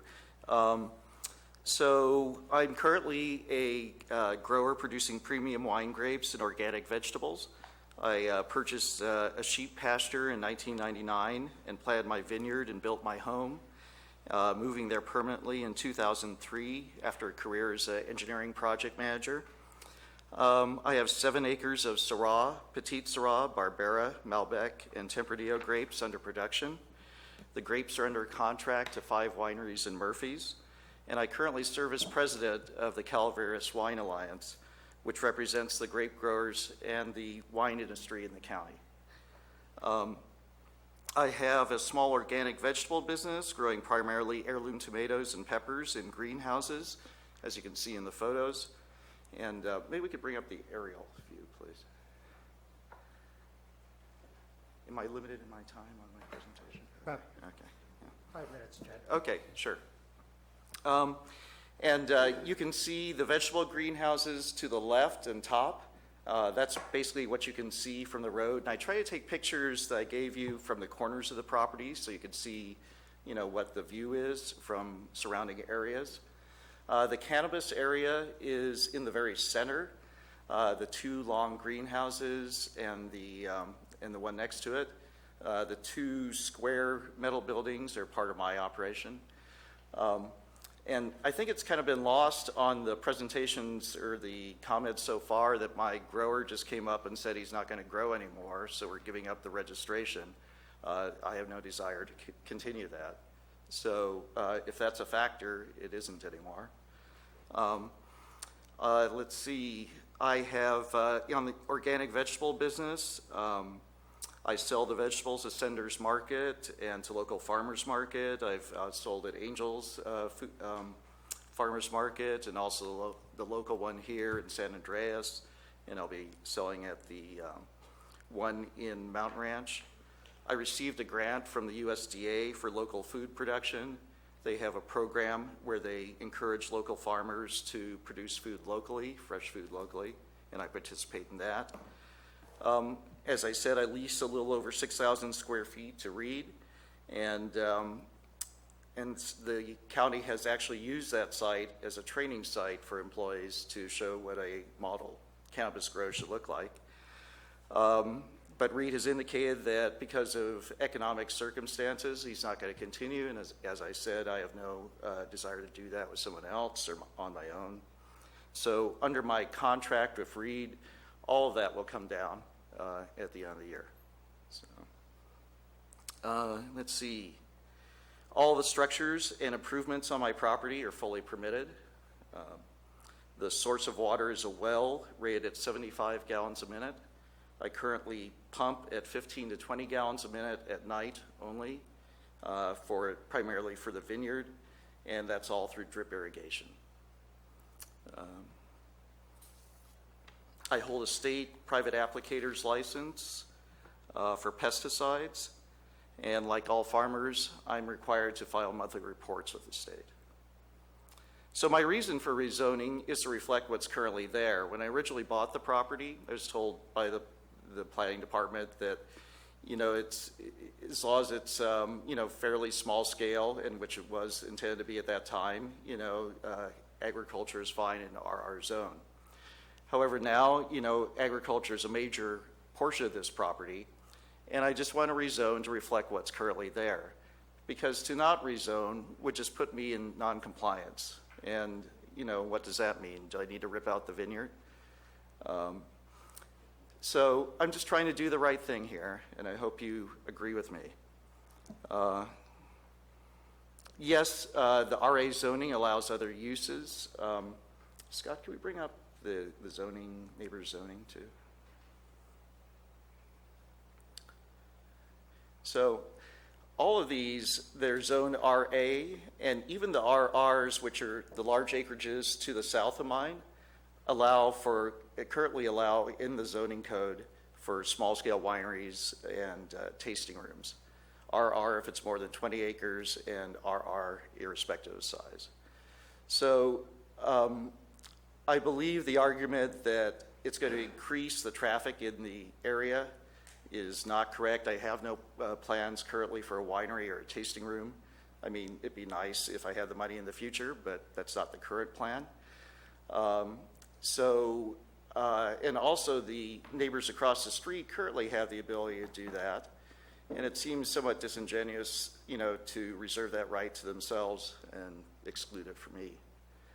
So, as a real estate agent, I can tell you much of the current zoning too. You see a lot of unclassified over there. A lot of the unclassified under the general plan will become RA. So again, it's something that's consistent with the area. So I encourage you to support the Planning Commission's unanimous decision to grant the rezoning and to support local farmers and the wine industry. Thank you for your consideration. Thank you very much. I'd be happy to field any questions too. Questions from the board? Can you, Peter, can you put up the aerial photo of his property?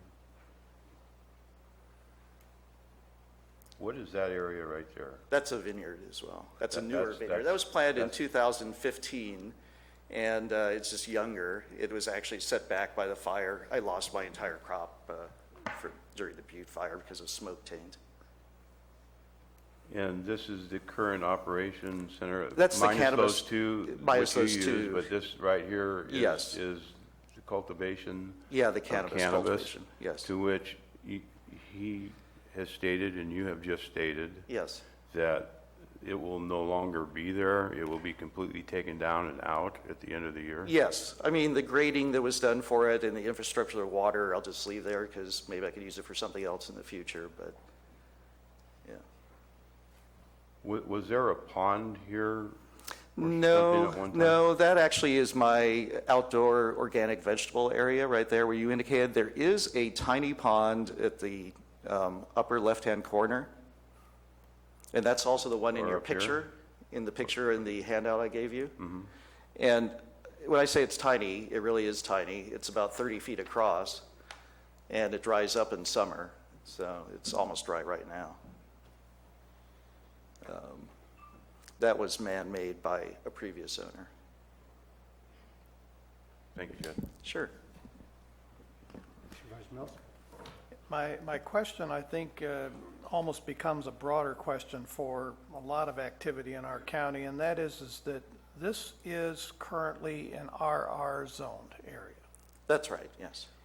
And that the actual use to which it's been engaged in here recently is conflicting with the RR zoning. Yes. To some it's- degree, To because some it degree, is more because it's equal emphasis on agriculture, and I don't know how you actually measure that, but yeah. Allow me to finish. Yeah. What I'm trying to say is that the initial zoning, or the RR zoning, is to be primarily residential, other uses are secondary, where the RA puts them both to some degree in equal standing, correct? Yes, that's correct. All right. So before we engaged in all of this agricultural activity, why didn't we rezone it first? As far as rezoning, well, I was told when I originally put in the initial vineyard that it wasn't really necessary to do that for farming operations because they're allowed under the RR zone. And at this point, you know, where it's primarily that use, I've been thinking of doing it ever since the beginning, but it's an expensive process, and I now have the money to do that, you know. So it became something that I wanted to do to comply with the law, or code zoning anyway, so. But my question still remains, and it isn't even so much for you, it's for a lot of folks out there in TV land that Sure. want to take it there. Sure. In that, you know, residential RR zones are intended for primarily residential under Title 17. Therefore, you know, if we're going to do anything that's substantially more than that, we should be coming before the Planning Commission and the Planning Department and making those appropriate adjustments to our zoning before we engage in the activity, not after. Okay, so secondly, you note a small wetlands. Is that identified as a wetlands by the state? or I do don't you know, have I haven't any- seen that report, so. Yes, it is identified in the California Wetland Inventory, so it is under the jurisdiction of the Army Corps of Engineers. Okay, it's just something to consider as part of the overall. Yeah, so application. anything that happens with that wetland, you have to go through Army Corps permits and things like that. Okay, that's all I have, Mr. Richardson. Thank you. Okay, sure. Thank you very much. Supervisor? I'd have a question. When was the subdivision done? There was a subdivision map filed on that. When was that? I would guess in the 60s or 70s, but I'd be guessing, at least the 70s. And do you have any idea how many lots was in that subdivision? Let's see, you don't have a larger aerial view, do you? Oh, here, okay.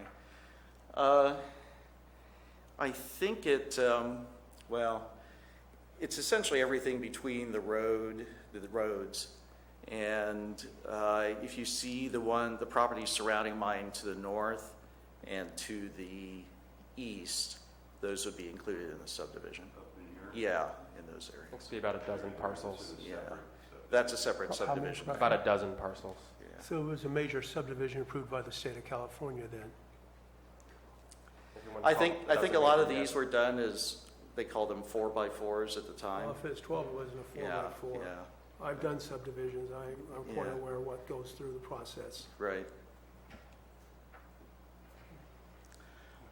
But again, as I said earlier, I talked to the person who was involved with this, the subdivision of it, and it was his intention. You know, a lot of these were originally, the zoning was just chosen randomly by the developer, not chosen by the county to reflect, you know, a general plan or land use plan for the area. So at the time, you know, RR seemed as good as anything, and so that's just what they went with. So. I'm going to close this public hearing and go to deliberation by the board unless there's objection, more questions. I would have a question for, I believe, Mr. Buckles. It's regarding, where's your parcel, sir, located? I'm sorry. Mr. Bumpus, where is your parcel located on that map that we have here? I'm right there on the east, northeast corner right there. Is that correct? Yes. And looking, right there where your dot is. Okay. And looking at that aerial map, that definitely doesn't look like small-scale agriculture to me. Okay. Thank you. Okay, no further ado, we'll close the public hearing. Now it's to the board to deliberation. Comments? Yeah, I'll make mine. It was a subdivision, it was zone RR. The people here, that's their neighbors and stuff, bought the property as an RR. And now they have a person that wants to change it and change the whole use of the property. Will affect them. I would have a hard time voting for any zone ordinance, even on another piece of property, not including this, because the Title 17 is a mess that we have. It's been on the drawing board for, Brian, what, 6 years, 7 years? And until that's straightened up, I just can't see going forward and just making more mess. I've had property as RA, and I was able to put a hog ranch on it. And that was down in Brentwood, where there's a lot of people. But I needed a zone change, and I got it by doing that. So I would be against it until you guys get Title 17 up, and I would be against any zone change in any subdivision that's already been done.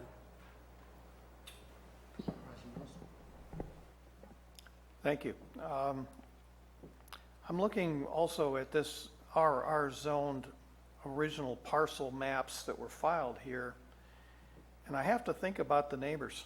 I have to think about the neighbors and not only their quality of life, but the possibility of a change of value of your properties as a result of bringing an RA zone right next to you. I think staff has indicated that 5 of 7 of those properties on the map are zoned RR currently that surround this parcel. I'm looking at even more than that are very right in the proximity, 2, 4, 5, 6, 7, 8, right there. Just because it abuts one other RA zone and an ag preserve by itself doesn't lend credence to the fact that this was originally a subdivision map that was filed for this area. And I think that when we talk about an R zone, a residential zone, we're realizing as neighbors that there's a limitation on how much you're going to be able to use that for non-residential purposes. Now, going a step further, when you go back to the aerial view and you pull that back, and I know you can't do it on the maps that you have here, but if you want to bring the aerial up real quick, one of the things that strikes me is the intensity of use.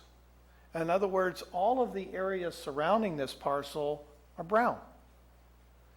And this is the one green spot. But I also have to think about water. And I know, Mr. Bumpus, you alluded to it, but the impacts on water demand in this area are very questionable. I've done water service work up in that area going back into the early and mid-'80s, sir. So been around that area a long time for water. Sunrise Road, you know where that's at? That's disgusting for water. Okay. So what I'm trying to say is that when we take an agricultural use that has high intensity and water demand and set it next to all of these properties that aren't doing that, that's a special circumstance. And I don't believe that a negative declaration here is sufficient to offset that, even though some of these comments were made after the comment period in the CEQA request. They're still valid comments, and I think that they need to be addressed. I for one, I can't see doing this kind of a zone change in this area either, the way Title 17 is set up, for the reasons that I've mentioned.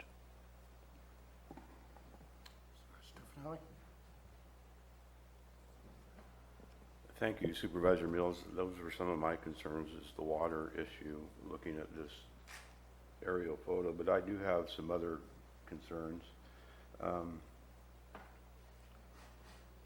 The road impact, do we know what level of service this road is? A lot of times when you do this type of operation or this type of rezoning, you're asked to do some improvements to the road to bring it up to the service level to accommodate what is required or what you are allowed to do in a zone that you're proposing. Well, Public Works did review this, and they had no recommendation for any road modification of any. But we do not know what the level of service of the road is. I'm looking at it right now. Supervisor Tilfano, that would be for Cave City and Michael both? Yes. Since increased traffic will occur.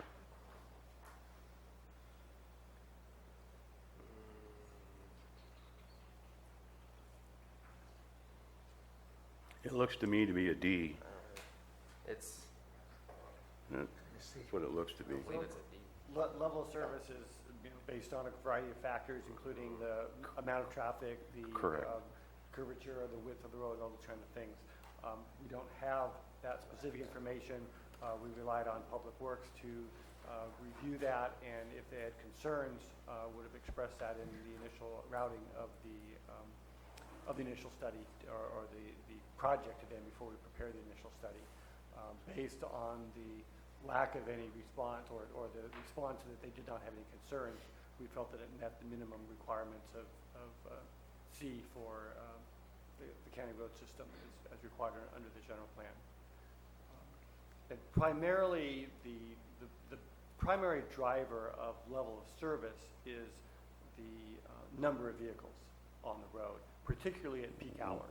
So this kind of zone change would not necessarily trigger a pure LOS change from, say, C to D or something like that. But obviously there are concerns that we have with our rural roads that don't sort of match the typical LOS analysis you would have in a more urban setting where that kind of analysis is typically applied. But we do have a standard of LOSC on all of our public roads in the county. With a zone change, you typically don't condition a zone change. If there were a subdivision map or a conditional use permit or something like that where you could actually calculate what was going to happen at that time, that's when the conditions would normally be applied. Typically with the zone change, you don't do what we call conditional zoning or contract zoning. So it's a little bit more of a challenge when you're looking at just a zone change, and you can see that there are some potential change of uses. But we felt based on the response we got from Public Works that that was not a significant issue, and the environmental document reflected that. Did I address the level of traffic question? I'm sorry, Chair, we've closed the hearing. And Peter, I don't disagree with several things of what you're saying. But again, with the neck deck, there was no traffic study done on the road. If it was a full CEQA, there probably would have been a traffic study done on the road, possibility of that, to see what the level of traffic is now versus what's allowed in this zoning, increasing it, special events and things like that on the property. The other question I have is, obviously, there is a permitted cannabis grow on this property, and it can't be swept under the rug. It is there, and it has been there. And I question the application. It does not mention that anywhere on the application. It continues even to when it says describe in detail the purpose, proposed development or use, it says strictly rezoning at this time to reflect current land use. And in parentheses, it says a vineyard, and then allow for future agricultural uses. Nowhere on the application does it mention that, and in part of the CEQA, it does not mention that that is on that property. It's almost like it was being avoided to be written down on anywhere. That is a concern to me, even though we have testimony from the property owner and the person that apparently is leasing this area, that after this year it will be completely removed. Until that's done, and it is completely removed, you can tell me it is going to be, but it's still there. And to not reflect that on any of the application that it is there, to me, is a problem, because it does exist, and it has existed, whether it's been just this year, last year, the year before, the last 5 years, I don't know. But it is not listed. anywhere on any of these documents. And it is being used as that, as part of this property. So I do have a problem with that. Supervisor Toffenali, there wasn't any purposeful attempt to mislead the public or the board or anyone else that we're trying to hide the fact there was a cannabis grow here. And Mr. Spear mentioned that earlier on in his presentation. But I think with 20/20 hindsight, certainly given the sensitivity of the whole cannabis issue in the county, if there's a project that has cannabis cultivation on it, we'll certainly do that in the future. The reason why we didn't make a point of it was the fact that we felt that the proposed zoning didn't affect the ability to grow or not grow on the property under the current ordinances that we're operating under. And so there wasn't any attempt here to try to hide the fact there was a grow. We just didn't think it was really that pertinent to the application. Now, obviously, we were mistaken as an important issue, and we'll make sure that doesn't happen again. Well, it is important because of the number of emails that I received and testimony here today. If it wasn't there and we were going forward, I think several of the people here that gave testimony about it would not be here. Probably wouldn't be objection other than the one with the water. And the water is a genuine concern when you're looking at what this is and what is proposed there as far as changing the zone and what it was initially developed as, which was RR. So I can understand the concerns. So those are my comments. Counselor, you have a statement? Yeah, I just wanted to clarify because we've already closed the hearing and some of the board members have asked questions and staff has responded. I just wanted to clarify because there has been technically evidence presented to this board after the hearing was closed.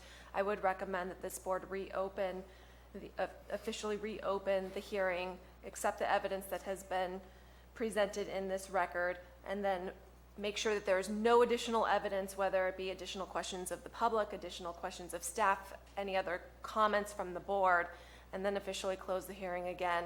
And deliberations are really your conclusions and then a vote. What is the evidence that's been submitted to the board since I closed the hearing, specifically?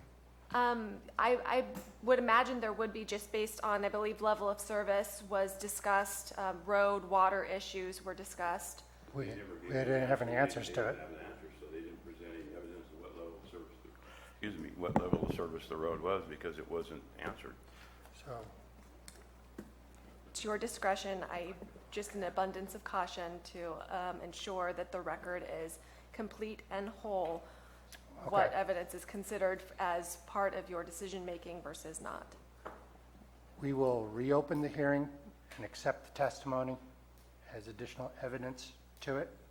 Do I need to have public comment again? And we're reclosing the hearing again. Thank you. You have other questions? Since it was reopened, am I allowed to have a comment? This was really just a technicality to ensure that all of the information that has been presented is formally in the record. I have my comments are, I personally believe it's not germane what somebody's growing if it's legal. This is a legally permitted activity. The 6,000 square feet of cannabis, the grapes, it's a legal activity. So what's being grown, whether it's cows or goats or wine or grape, I don't think it's germane. I think that what's important is, does a person have the right to make a living off their land?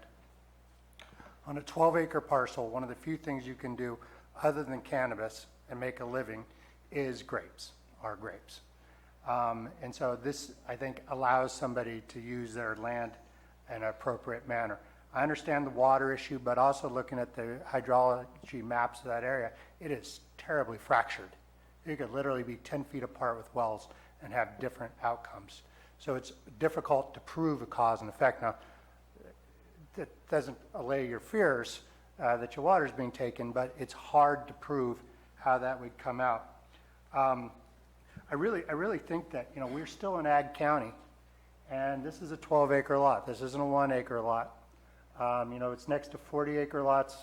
I would agree that a lot of zoning here doesn't make sense. But the fact of the matter is, we're still in ag county, and if we start breaking down ag, what do we really have left? Would we have the same conversation if this was in Murphy's? Would we have the same conversation if this was in other communities? We'll find out when those come forward. But I think that this is a conforming. This matches what's happening there. This is a person trying to make a living on a small piece of ground. Granted, there may be road impacts, but I think commerce is good. And I think people should have the right to try to earn a living off of their land.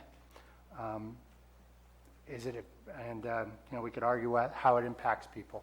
I feel like from our board, this is about cannabis, and I don't think it's germane what somebody's growing. I think it's germane that somebody wants to run agriculture in an agricultural community. So, as my only comments on this. Chair, I might remind the board that I never used the word once in my comments today. So, use it what? I never mentioned it once in my comments. Okay. So if there's no further discussion, is there a motion? I would move to deny this application based upon the findings that it is in a filed subdivision map area of residential only, and that the neighboring parcels, the majority of them are still residential, that it is in essence not a use that's best applied to this particular location. I would second that. Supervisor Mills made a motion. Supervisor Clapp, second. Before you ask for the vote, Supervisor Garamendi, I take it you're in favor of this? I am in favor of this. You're in favor of this in your district? Thank you. All in favor? Aye. Opposed? No. No. We have a split vote. Therefore, Goes to the planning commission. goes to the planning commission's vote. Correct? Zoning amendments, the board is ultimately the final approval body. It's not the planning commission. The planning commission is a recommendation to the board. So ultimately, the board is the final decision-making body. If this is going to be a split vote, the board can certainly recommend that this be continued to the next board meeting where we will have a full 5-person board. Alternatively, if there are no 3 votes for anything, then nothing passes. It kind of leaves staff in a bit of a limbo because if there isn't something that approves it by default, it is a denial. I would propose that we continue this item. It would give me a little bit more time to do some more research on some of this that's proposed before us. When Mike gets back, if we can continue this until the 8th. I would concur because I think that there really needs to have some clarity of at least a 3-2 vote, in one way or the other, to make that decision so that everybody understands. I would concur. Supervisor Clapp? Yes. Okay, we'll continue this until the 8th of August. For purposes of IQM2 and record keeping, having a motion would clarify and help with moving the record forward to the 8th. I move that we continue this item. Supervisor Tuffanelli moves, Supervisor Mills second. All in favor? Aye. Opposed? Motion is continued, will carry, and we'll continue this on August 8th. Chair, do we want to take a All right. lunch now? Before We are start? going to take a lunch. We're going to go into the hearings on the rebound. And so we are off until 1:30. Thank you very much.